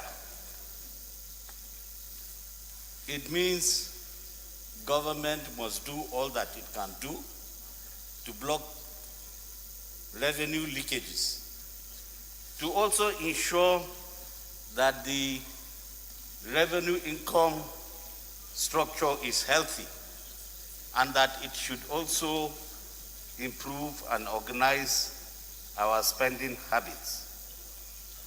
Mr. Speaker, to quickly say that while I'm encouraged by the content of the presentation of the budget, I would want to say that I have observed carefully that the current budget proposal seems not to have captured the gender budgeting, which is usually that area that caters for the problems of women and girls in our society. Women and girls in our society are very vulnerable throughout the cycle of their life.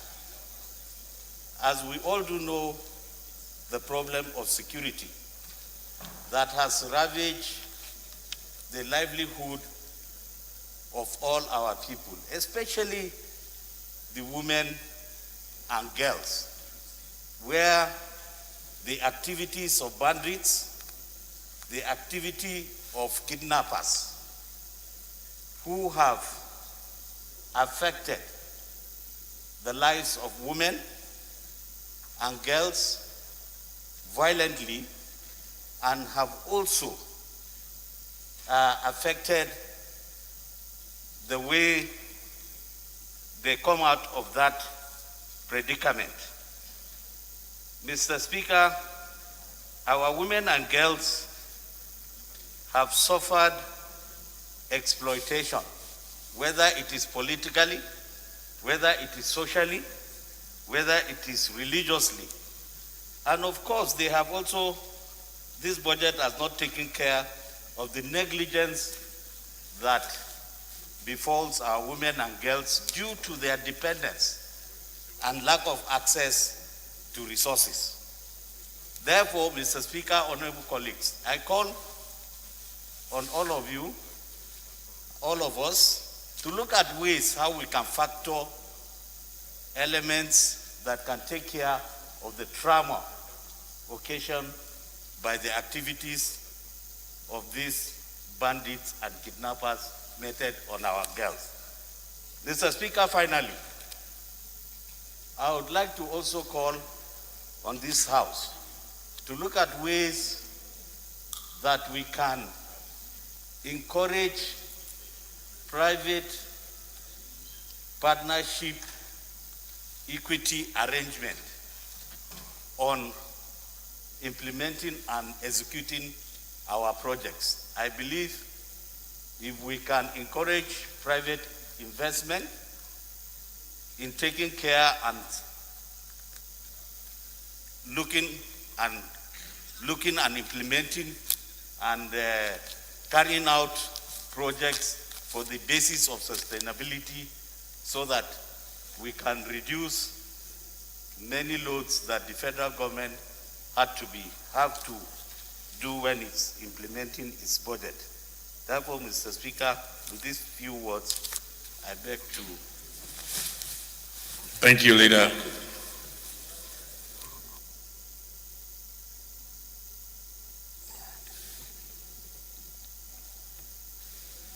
Richard. Thank you, Mr. Speaker. Honorable colleagues, my name is Dr. Richard Bandi. I represent the people of Kasinala, Okum, Logo Federal Constituency.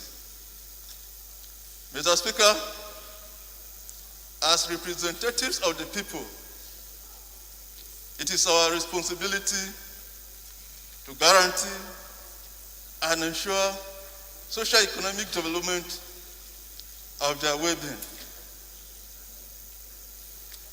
Mr. Speaker, this is through the instrumentality of the budget.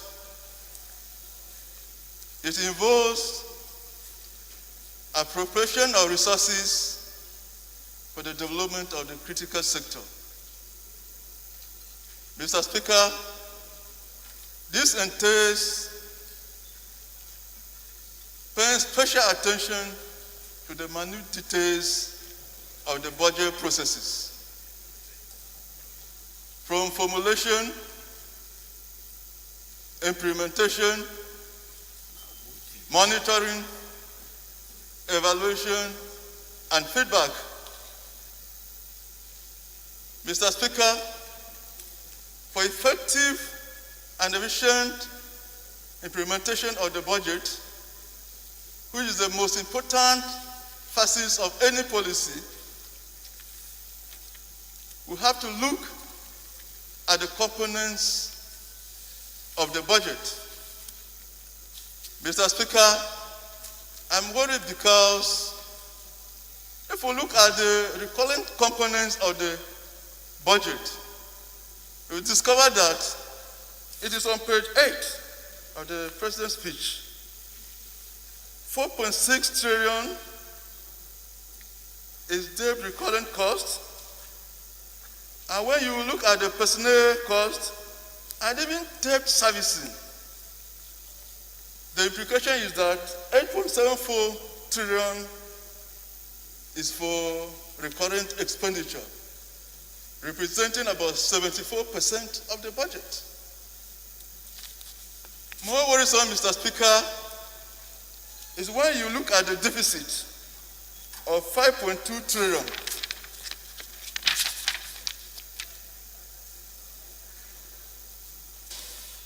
The financing items is mainly by new borrowings, totaling 4.2 trillion. And also the implication is that there will be cash crunch at the capital markets. The private sector component of the economy will not be able to access funds, thereby forcing private-owned companies to close down, resulting to massive unemployment in the country. We have to be very, very objective. We have to look at this thing and be very proactive, or else we are sitting on a time bomb.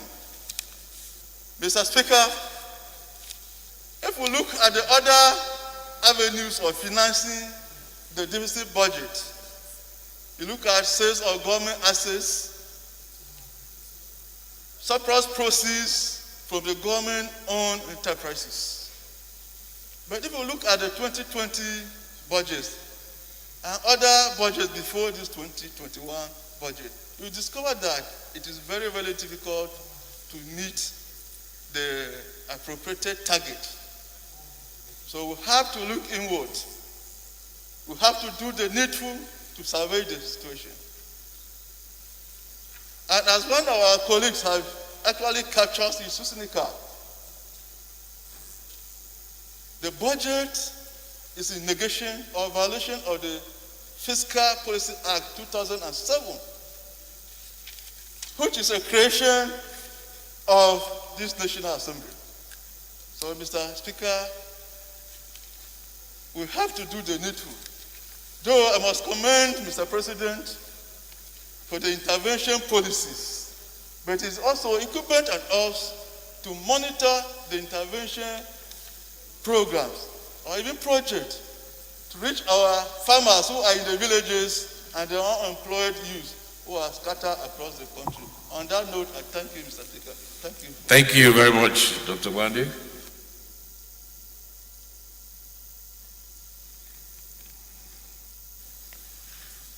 Abdulkadir Oningi.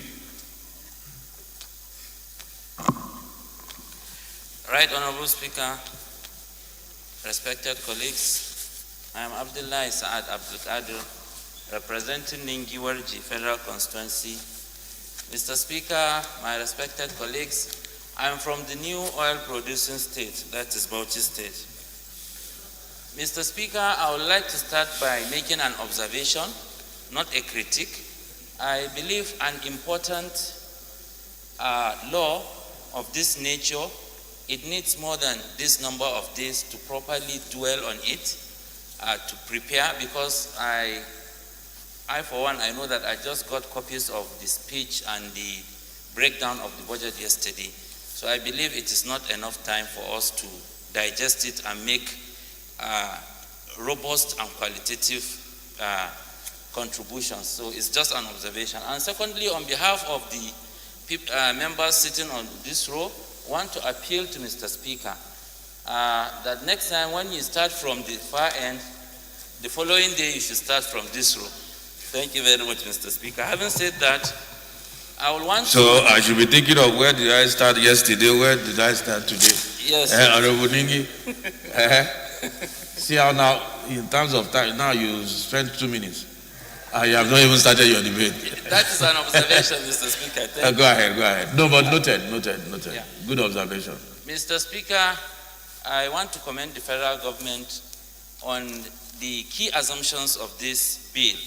Because if we look at the exchange rate, if we look at the crude oil price and the volume of production, I think it is within an acceptable limit. Given the fact that we are facing a very uncertain period, the economies of the world is in a very vulnerable state due to the coronavirus pandemic and its implication. So it is always good to stay on the side of caution. So it is good to have a conservative estimate. I thumbs up the federal government for that. And also the 29% expenditure that is dedicated to the capital aspect of our budget is also commendable in the face of growing public expenditure, in the face of growing overhead costs, growing personnel costs, but still the government is able to retain 29% for our capital expenditure. It is commendable. We'll have loved to get up to 50% or more. But looking at the realities of time, I think the government has done something that is really commendable, and we should appreciate the government for that and support it. Mr. Speaker, having said this, I have some worries. Number one, the issue of debt, rising debt profile. If you look at the budget, we have over 4 trillion that has been set aside that will be used to service the debt of the country, and even borrowings to fund the budget itself. Mr. Speaker, it is on this note that I want to urge my colleagues to queue behind you in your recent crusade for the call of cancellation of certain debt owed by African countries. I believe if we can get that, it is going to help us a lot, and we are going to see the impact in our budget and in our spending, and because it is going to free up some resources that will be diverted to use to fund critical projects that we need for overall national development. So, Mr. Speaker, we also commend you, and we are going to stand behind you to see that we get this budget cancellation. And not only budget cancellation, Mr. Speaker, there is the question of budget restructuring. Even the domestic debt that we have, especially for bond owners and what have you, I think there is the need for us to sit down with this, with our creditors to see how we can restructure this budget so that we'll have more breathing space and have more resources that can be deployed for national development. Mr. Speaker, I want to commend the government, I want to commend the President, I want to commend you, Mr. Speaker. If you will remember when the external borrowing plan was before us, majority of members from the Northeast and Southeast, we protested against it because of exclusion of the eastern corridor of the rail of this country. And I'm happy that now the government has approved that project in line with what we passed in approving the external borrowing plan, because we put a proviso, a special clause, and you were responsible for that. The people of Northeast and Southeast are grateful to you, and we are grateful to this House. However, I will not finish without drawing the attention because I happen to be a member of one of the committees when we were doing our budget defense last year. The Honorable Minister of Transportation was quoted to have said that the issue of constructing standard gauge rail lines is very expensive. So he was mooting an idea of constructing normal gauge lines for the other corridors. Mr. Speaker, in all humility and with due respect, the Eastern Corridor is also supposed to be a standard gauge line and not a normal gauge line. I think it is very important we raise this point so that the people of that region will not be given a kind of second-class treatment. Mr. Speaker, in paragraph 72 of the speech of Mr. President, he said that water resources projects are going to be executed in the Northeast. It is on this note, Mr. Speaker, I presented a motion calling on the federal government to reactivate the Kefinzaki Dam in Bauchi State. So there couldn't be a better opportunity than now when the federal government has decided to construct irrigation dams in the northeastern part of the country as encapsulated in the speech of the President through paragraph 72. I want to urge this House to consider provision of adequate funds for the construction of Kefinzaki Dam in Bauchi State. If that dam is realized, a lot of things are going to happen to the benefit of this country. There will be job creation, there will be power generation, there will be food security and what have you. So, Mr. Speaker and Honorable House, I want to urge us to please support this noble project of Kefinzaki Dam in Bauchi State. Mr. Speaker, my honorable colleagues, I also want to commend the government.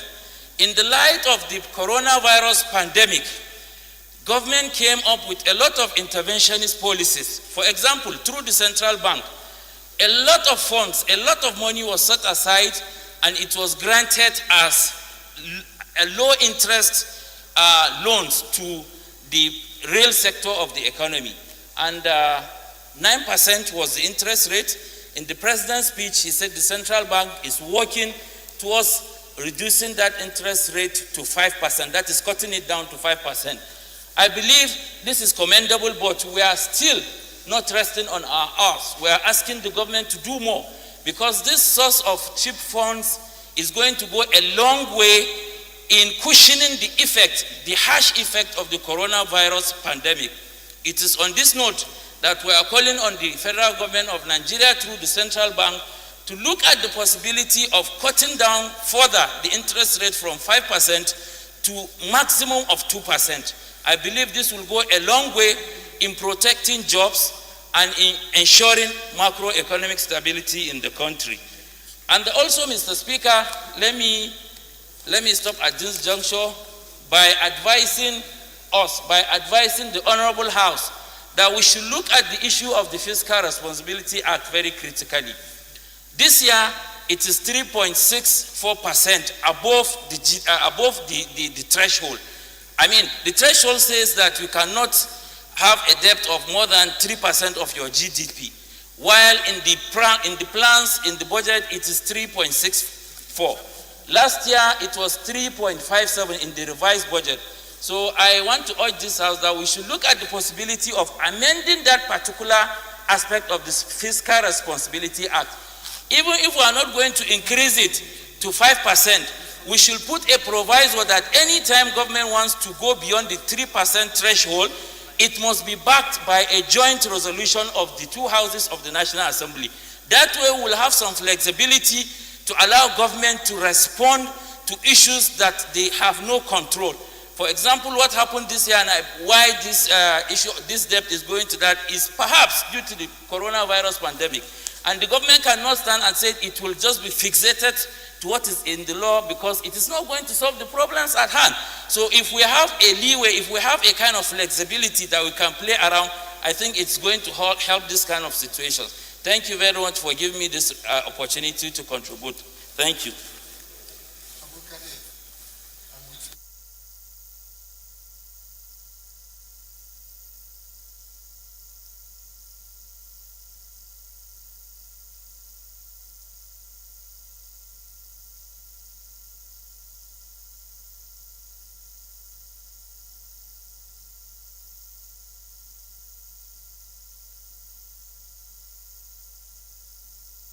Only taking 5 from that column.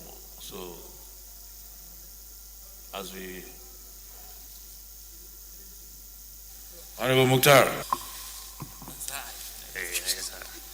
Thank you very much, Mr. Speaker. Honorable colleagues, my name is Mukhtar Ahmed, popularly known as Morovia politically. I represent the good people of Kaduna South Federal Constituency. Mine is just a rider on the last speaker, especially on the issue of this government soft loans that is coming from the Central Bank of Nigeria. Since the beginning of this good exercise, unfortunately, a number of people, especially in the northwestern part of the country, have not really benefited. We are happy to hear that the Central Bank of Nigeria is going to introduce in this scheme non-interest banking facilities. Because one of the main challenges that we are having is the religious belief that the interest rate is prohibited in the Islamic religion. So we are happy that the Central Non-Interest Banking on this scheme. I urge my honorable colleagues, especially those that are coming from this part of the country, the northwestern part of the country, we should sensitize and educate our constituents. Because in the last exercise, after reviewing it holistically, we are really shortchanged.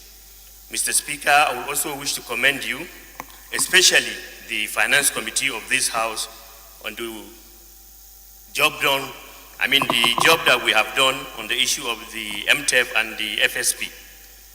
When my honorable colleague was speaking, I was thinking that he has omitted the good job done by the Finance Committee, because during the break, they spent a number of hours in this House trying to see that that document, scaled through. Honorable Speaker, members, I also wish to commend all of us for what we have done so far. But we need to do more, because at the end of the day, those that are going to benefit from this exercise are our constituents.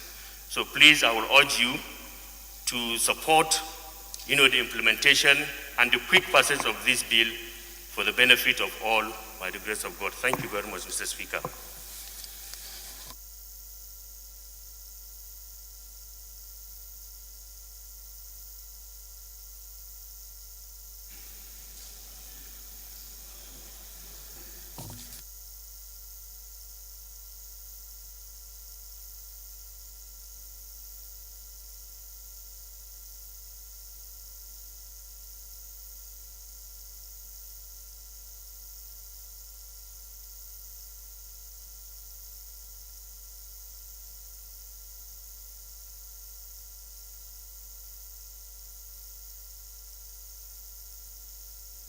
Mr. Speaker, my name is Honorable Olaleko Rashid Afolabi.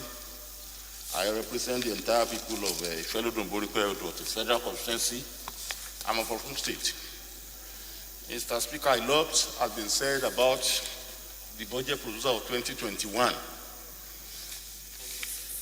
But I want to just bring our attention to the critical aspect of the budget. When we look at our recurrent expenditure, this stands as 43% of the total budget size. And we compare it with our capital expenditure, we stand as 27% of our budget size. You will realize that this kind of a budget ratio cannot really engender the desired development for this country. And the way out of this predicament is to, one, work on all these our revenue generating agencies. Because in the course of our oversight function as a member of the Finance Committee, you are able to interact with a lot of revenue generating agencies.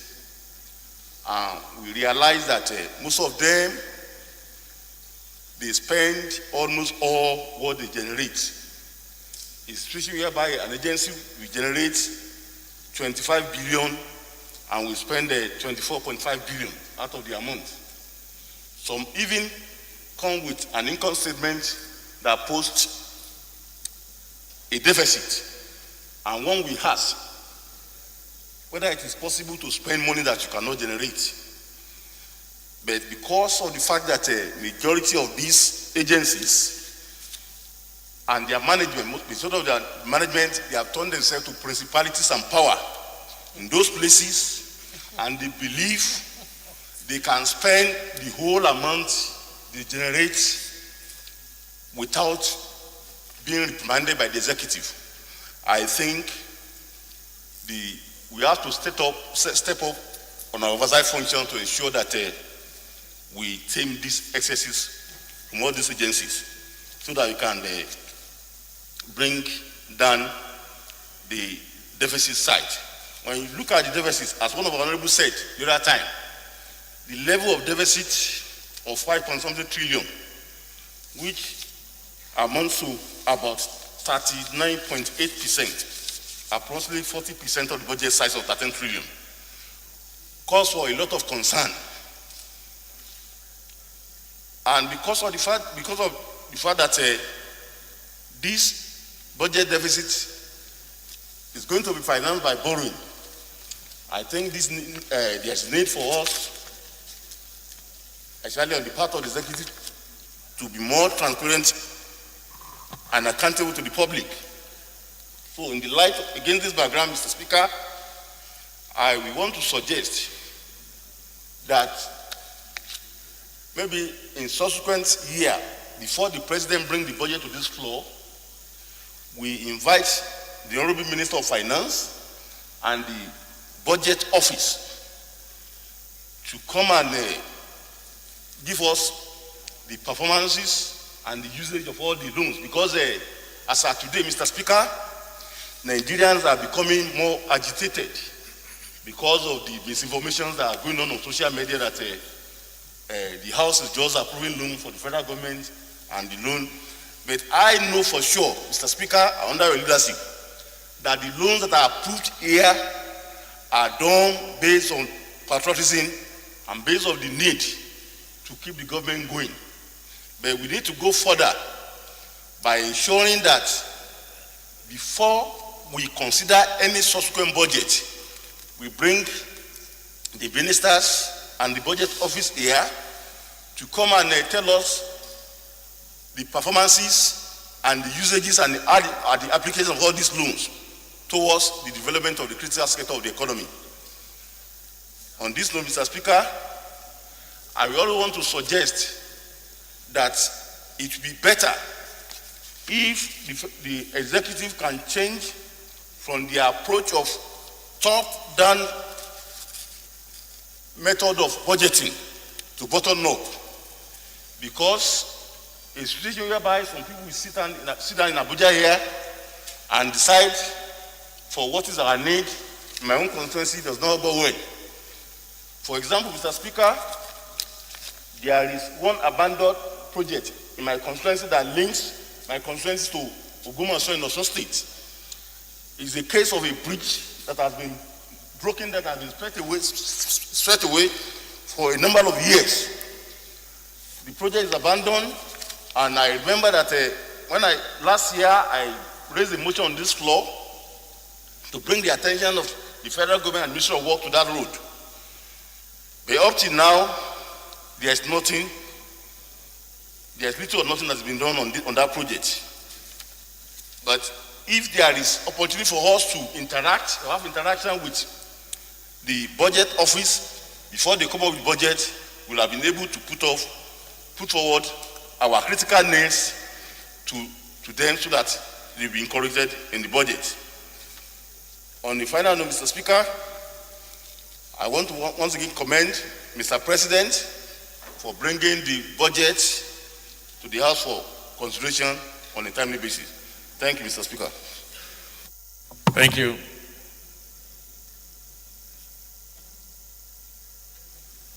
Professor Yoveri and then Honorable Chidoka after that.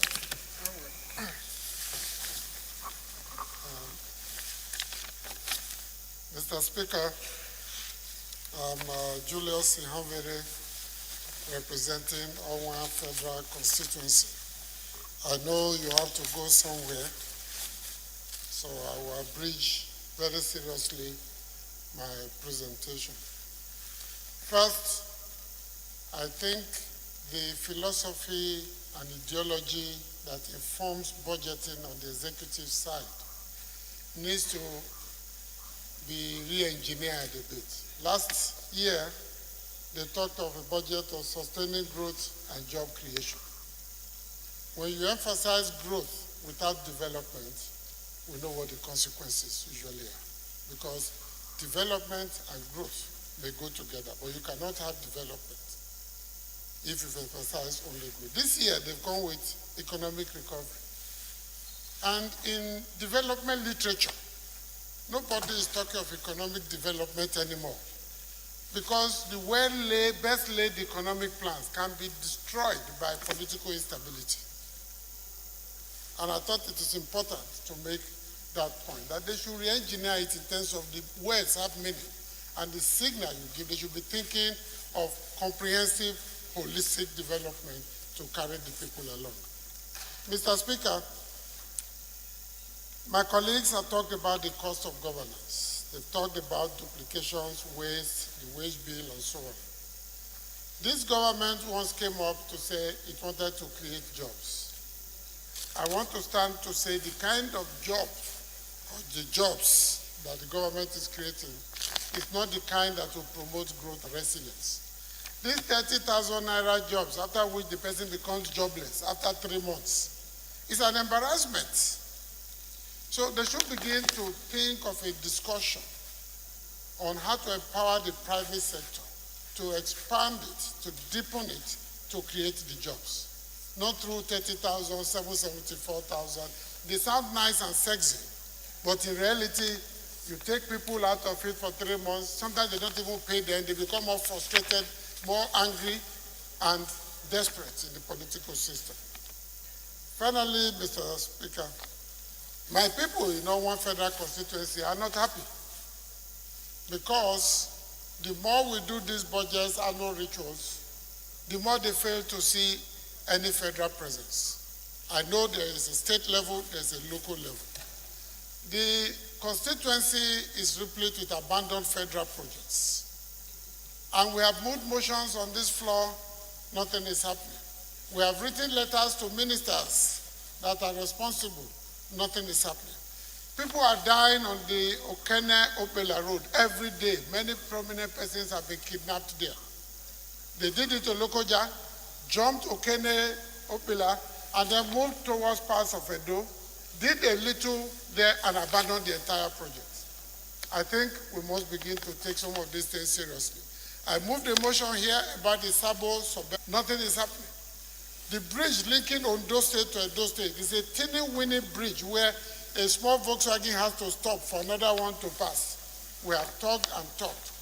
There has to be a system by which this House will get the executive to begin to look at projects they have initiated. In my committee, we see a lot of ongoing projects. And where is the continuity? Where is the development? Where is the sensitivity to the people?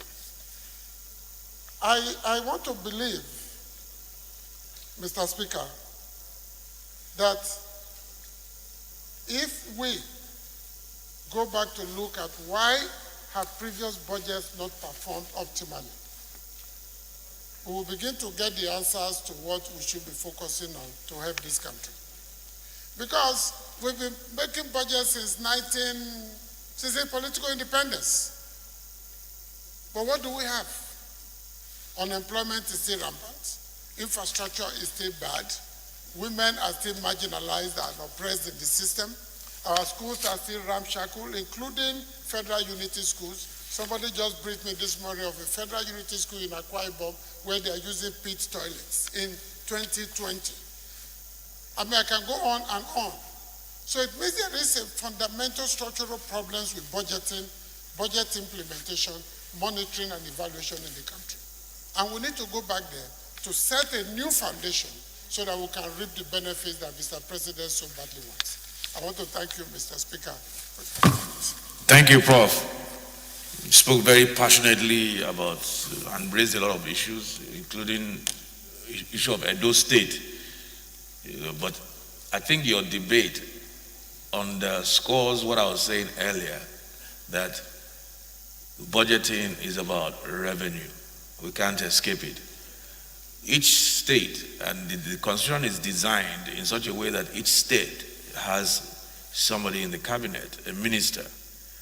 So if, and in your own state, it becomes even more glaring because the Minister of State for Budget and Planning, I believe is from your state.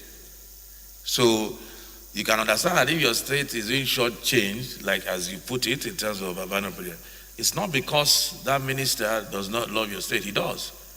I even know him personally. He does. He has a passion for your state and its development. So if we have this problem, it means that he's handicapped because he has to look at the revenue stream as well. And there has to be even an equitable distribution of resources of the government. But you are very passionate, and I understand, and I'm sure many other states too are in the same situation. So we just have to figure out a way, like you rightly said, a way to budget in a way that we're not even going to have abandoned projects, and everybody's happy. Thanks for the contribution. Honorable Chidoka.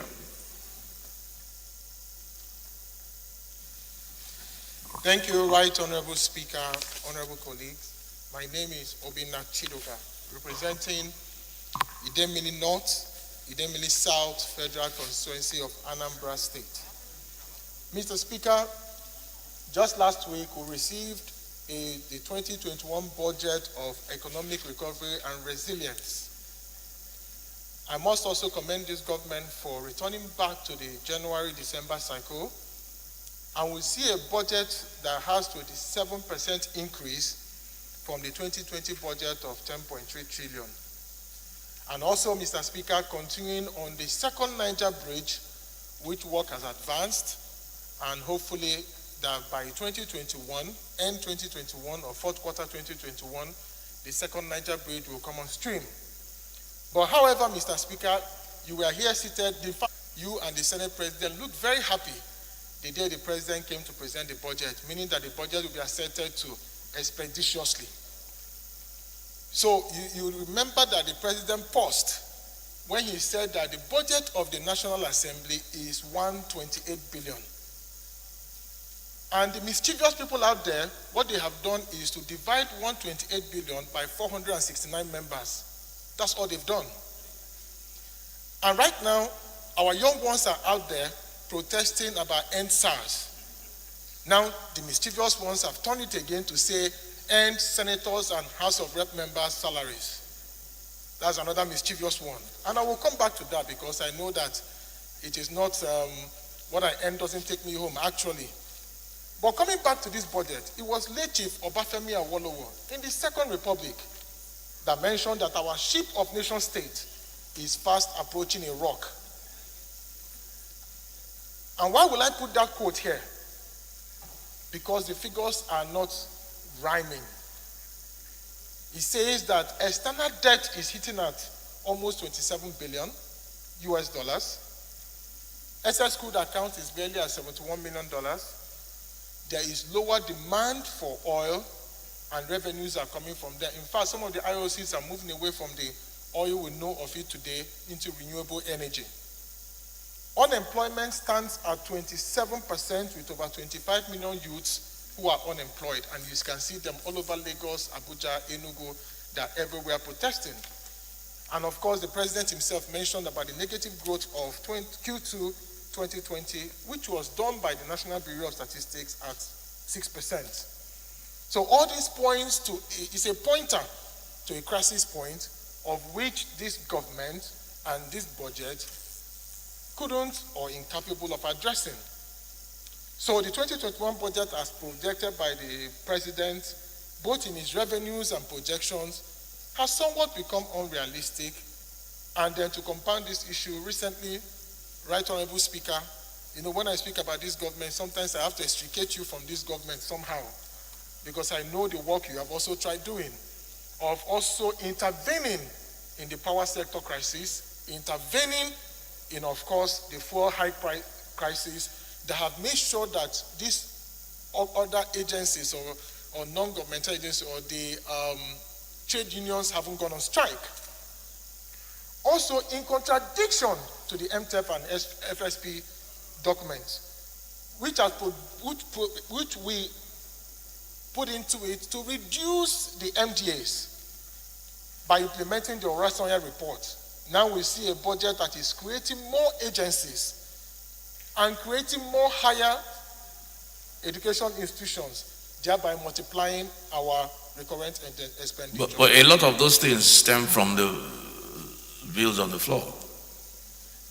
Yeah, well, yes, sir, but... Including yours, I remember yours. No, I don't have any so continue. institution. My place is replete with educational institutions. UNIZIC is there, we want it funded. You know, my governor is pushing for another one in his home state, but we want the UNIZIC and the rest to be funded, Mr. Speaker. So the budget also didn't look at the issues of little thinking about the diversity in the economy. But finally, Mr. Speaker, what brings to my mind is the Ministry of Environment.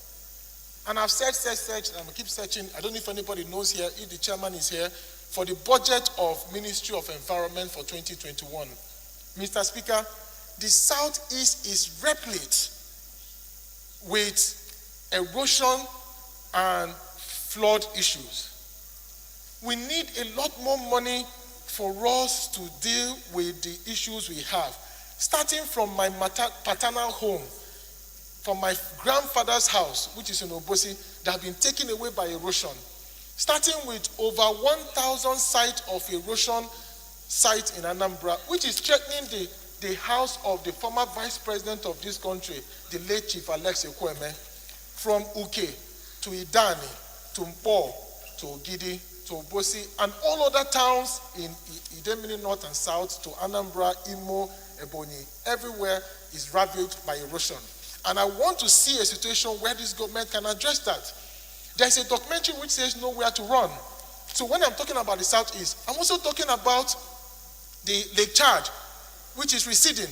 So when these guys can't get water from Lake Chad, what do? They start down and come to the south and to the southeast. And finally, Mr. Speaker, to your command, and I need to give you that time, I want to say that I support the hashtag #EndSARS being championed by our youth out there. I want to let them know, by the time they start saying these things gradually, it will not make sense to us, but very soon it will make sense to us. The #EndSARS is end the special anti-robbery squad. It is not about our, whatever it is that is going on here in National Assembly, that we are all together in this. Thank you, and we'll support Honorable Chidoka. Thank you. We'll close with Honorable Fulata. It's 2 o'clock. Right, no, Honorable Fulata. Oh, you have a right of reply? Okay, we'll share it with the Honorable Fulata. Go ahead, and then the leader will close with his right of reply. Actually,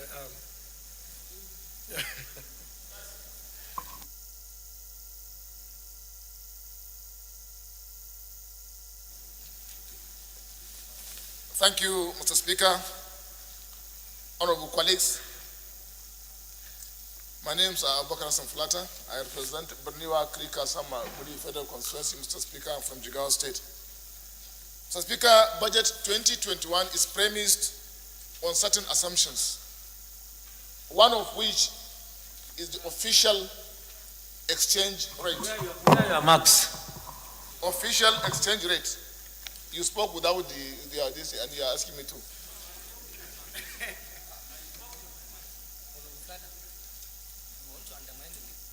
Mr. Speaker, my concern What is different? is on the official exchange rate, which has a very, very serious implication for the economy. The gap between the official and the parallel market exchange rate is so huge. It's $86. Such that, for example, if you have your way to officially buy $1 million from the central bank without doing anything, you can comfortably get 86 million naira free. Now, this type of problem has the capacity to completely destroy the economy. It is normal for you to work and get money, but it's not normal for you to get money for not doing anything. This is completely voodoo economics.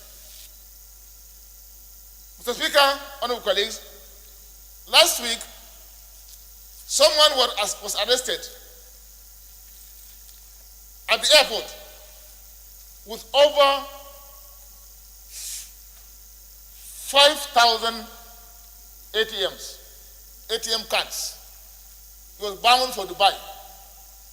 The trend is to take a lot of ATM cards to Dubai, to go there, use the naira to get dollars at the official rate, and bring the same dollar to Nigeria and sell. This has the capacity to completely distort the Nigerian economy and create unnecessary inflation. When you have huge amount of money chasing very few goods. And therefore, this is a serious problem in this budget, and there is a need for the state, for the government to check this real problem. The lacuna is too much, and it has to be checked. Thank you, Mr. Speaker. Thank you, Honorable Fulata. Leader, line of reply, and so that we can adjourn till Tuesday. Thank you, Right Honorable Speaker. My distinguished honorable members, Alhassan Ado Dogwa is my name. Right Honorable Speaker, I represent the good people of Dogwa, Chudunwada Federal Constituency. Honorable members, I'm from Kano State. Your Excellency, I rise to use this opportunity by way of right of reply. Leader, put your marks properly. Mr. Speaker, in this case, not to join any issue with any member in the course of the discussions of this important document before the House of Representatives. Not because there is none, but I want to believe in the course of our discussions of this very important document, which is an Appropriation Act, great number of members, virtually every person that spoke on the floor, to the best of my understanding, has done justice to this document. And I can see in them the spirit of joint task, nation building being a joint task. I have also seen in their spirit, Your Excellency, Mr. Speaker, honorable members, that commitment of our honorable members to look at this document as a national document, and with the overriding principle of national interest, being driven, of course, by the interests of the people we represent on the floor of the House of Representatives. And it is on that note, Mr. Speaker, I would like to thank each and every one of them who has contributed, even for those areas where they raise critical issues of certain observations that we need to look at as a body, as a house, Mr. Speaker. I would like to commend them for doing what they have done, and I believe the leadership under your able watch will do justice to most of the submissions given in order for us to redirect the context and the content of the budget, so that ultimately the budget will now be seen to be the budget of the people of the Federal Republic of Nigeria that will be geared towards actually propelling development in the area of infrastructure, in the area of agriculture, and various aspects of our economic developments. I believe the document will be given that consideration. Mr. Speaker, I still want to add that going within the spirit of our commitment to continue to liaise and operate on the same page with the executive arm of government, bearing the fact that, yes, this is one single government, I would like to charge the committee chairman, the standing committee chairman, who are now going to be dissolved as subcommittee chairman, as subcommittees to the main appropriation committee, that we must not compromise in any way this unprecedented achievement we have made to reverse to January and December budget cycle. When you said this achievement was made by the executive, fine. The executive also complied by the agenda we set. But I think actually in the real sense that the job was done here. And I don't think any one of us will compromise or afford to make us lose this important step we have taken in the history of our budgetary process in the Federal Republic of Nigeria. I will urge committee chairmen, while doing the needful in the discharge of their respective duties at the committee level, to also look at this issue of the new calendar of our budgetary process as a key thing that we cannot afford to compromise. Mr. Speaker, it's an unprecedented success, it's an unprecedented achievement under your watch that we have to also guard very jealously. At the end, Mr. Speaker, I believe so many things that were raised were germane, but I want to make final reference to the fact that this budget, 2021, tagged as Budget of Recovery and Resilience, is one important budget that we must all accept to pass. It has to pass because of the robust and unprecedented sensitivity it has shown in the area of defense, which is our major challenge in the economy. Defense is one important thing because we have to secure environment, we have to secure our economic programs, we have to secure everything in the country before any other thing thrives. That is why you have seen in the budget that the defense aspect in terms of security of lives and property of our people has attracted the highest component in the budget itself. A whooping sum of 840 billion naira allocated to the Ministry of Defense alone. And like I've said yesterday, sir, a whooping sum of over 441 billion naira allocated to the police force. And another sum of 227 billion naira allocated to the Ministry of Interior for internal security. If not for anything, this budget has to pass because of this unprecedented sensitivity it has exhibited in terms of our present predicament in the area of security of lives and property of our people. And even for those new agencies, honorable members, even for the new agencies, of course, Chidoka raised a very germane factor that in a situation like this, we may not have to jack up our expenditure, especially recurrent expenditure. But the Speaker has rightly responded to that.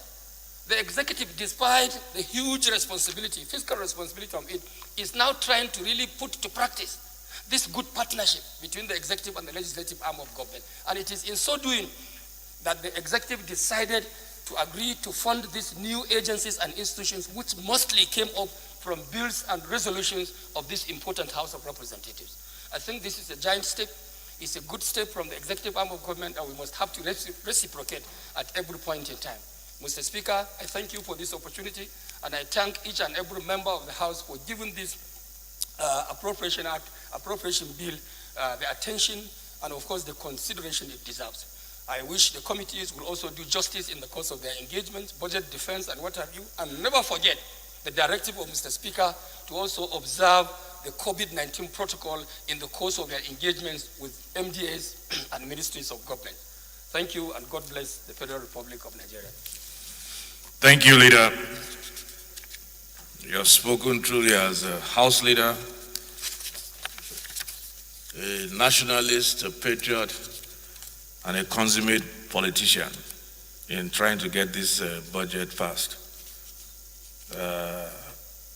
So I just put the question. Honourable members, the question is that the bill be now read a second time. Those in favor of the motion, please say aye. Those against, please say nay. Clerk, please you read the long title of the bill, please.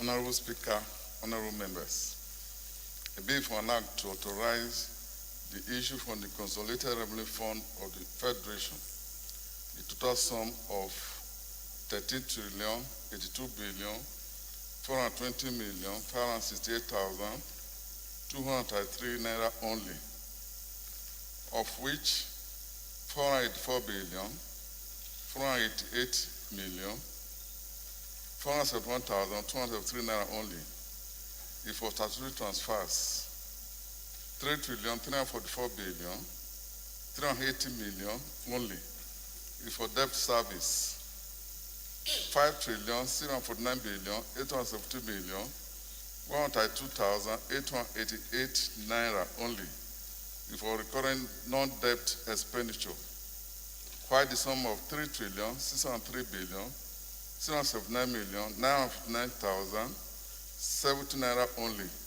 is for contribution to the development fund for capital expenditure for the year ending 31st December 2020. Second reading.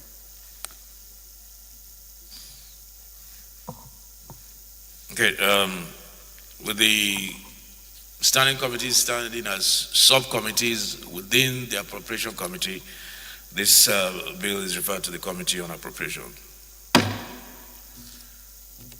Leader, we move for adjournment. Please, Honorable Mongunu, the Leader of the House, please, you have to join me very quickly with the NBA. They're waiting in the office, NBA, so we can continue to look into solutions to what is going on with the police. Leader, Tuesday. Thank you, Right Honorable Speaker. Once again, Honorable Ado Dogwa is my name. By the grace of God and the leave of the House, the Leader of the 9th House of Representatives. Your Excellency, Honorable Members, I rise to move that this House do adjourn to Tuesday next week, 11 a.m. Mr. Speaker, Honorable Members, I so move. Thank you. Honorable colleagues, please, can you please spread the word for those who may have forgotten? We are not sitting tomorrow because of the Constitutional Review Committee that is being inaugurated. That will be at 10 o'clock, I believe. Yes, I think it's here. 10 o'clock at the hearing room 2.8, 0.28, I think. So please let us all be there. This is a very, very important exercise that we are about to start. The review of the Constitution. 10 o'clock tomorrow, inauguration. Thank you. Second to Leader.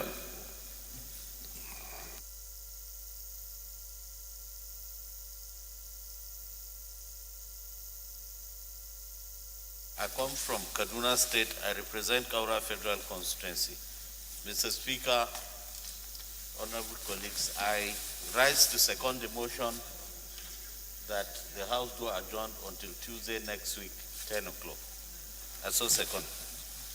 Those in support, please say aye. Those against, please say nay. Ayes have it.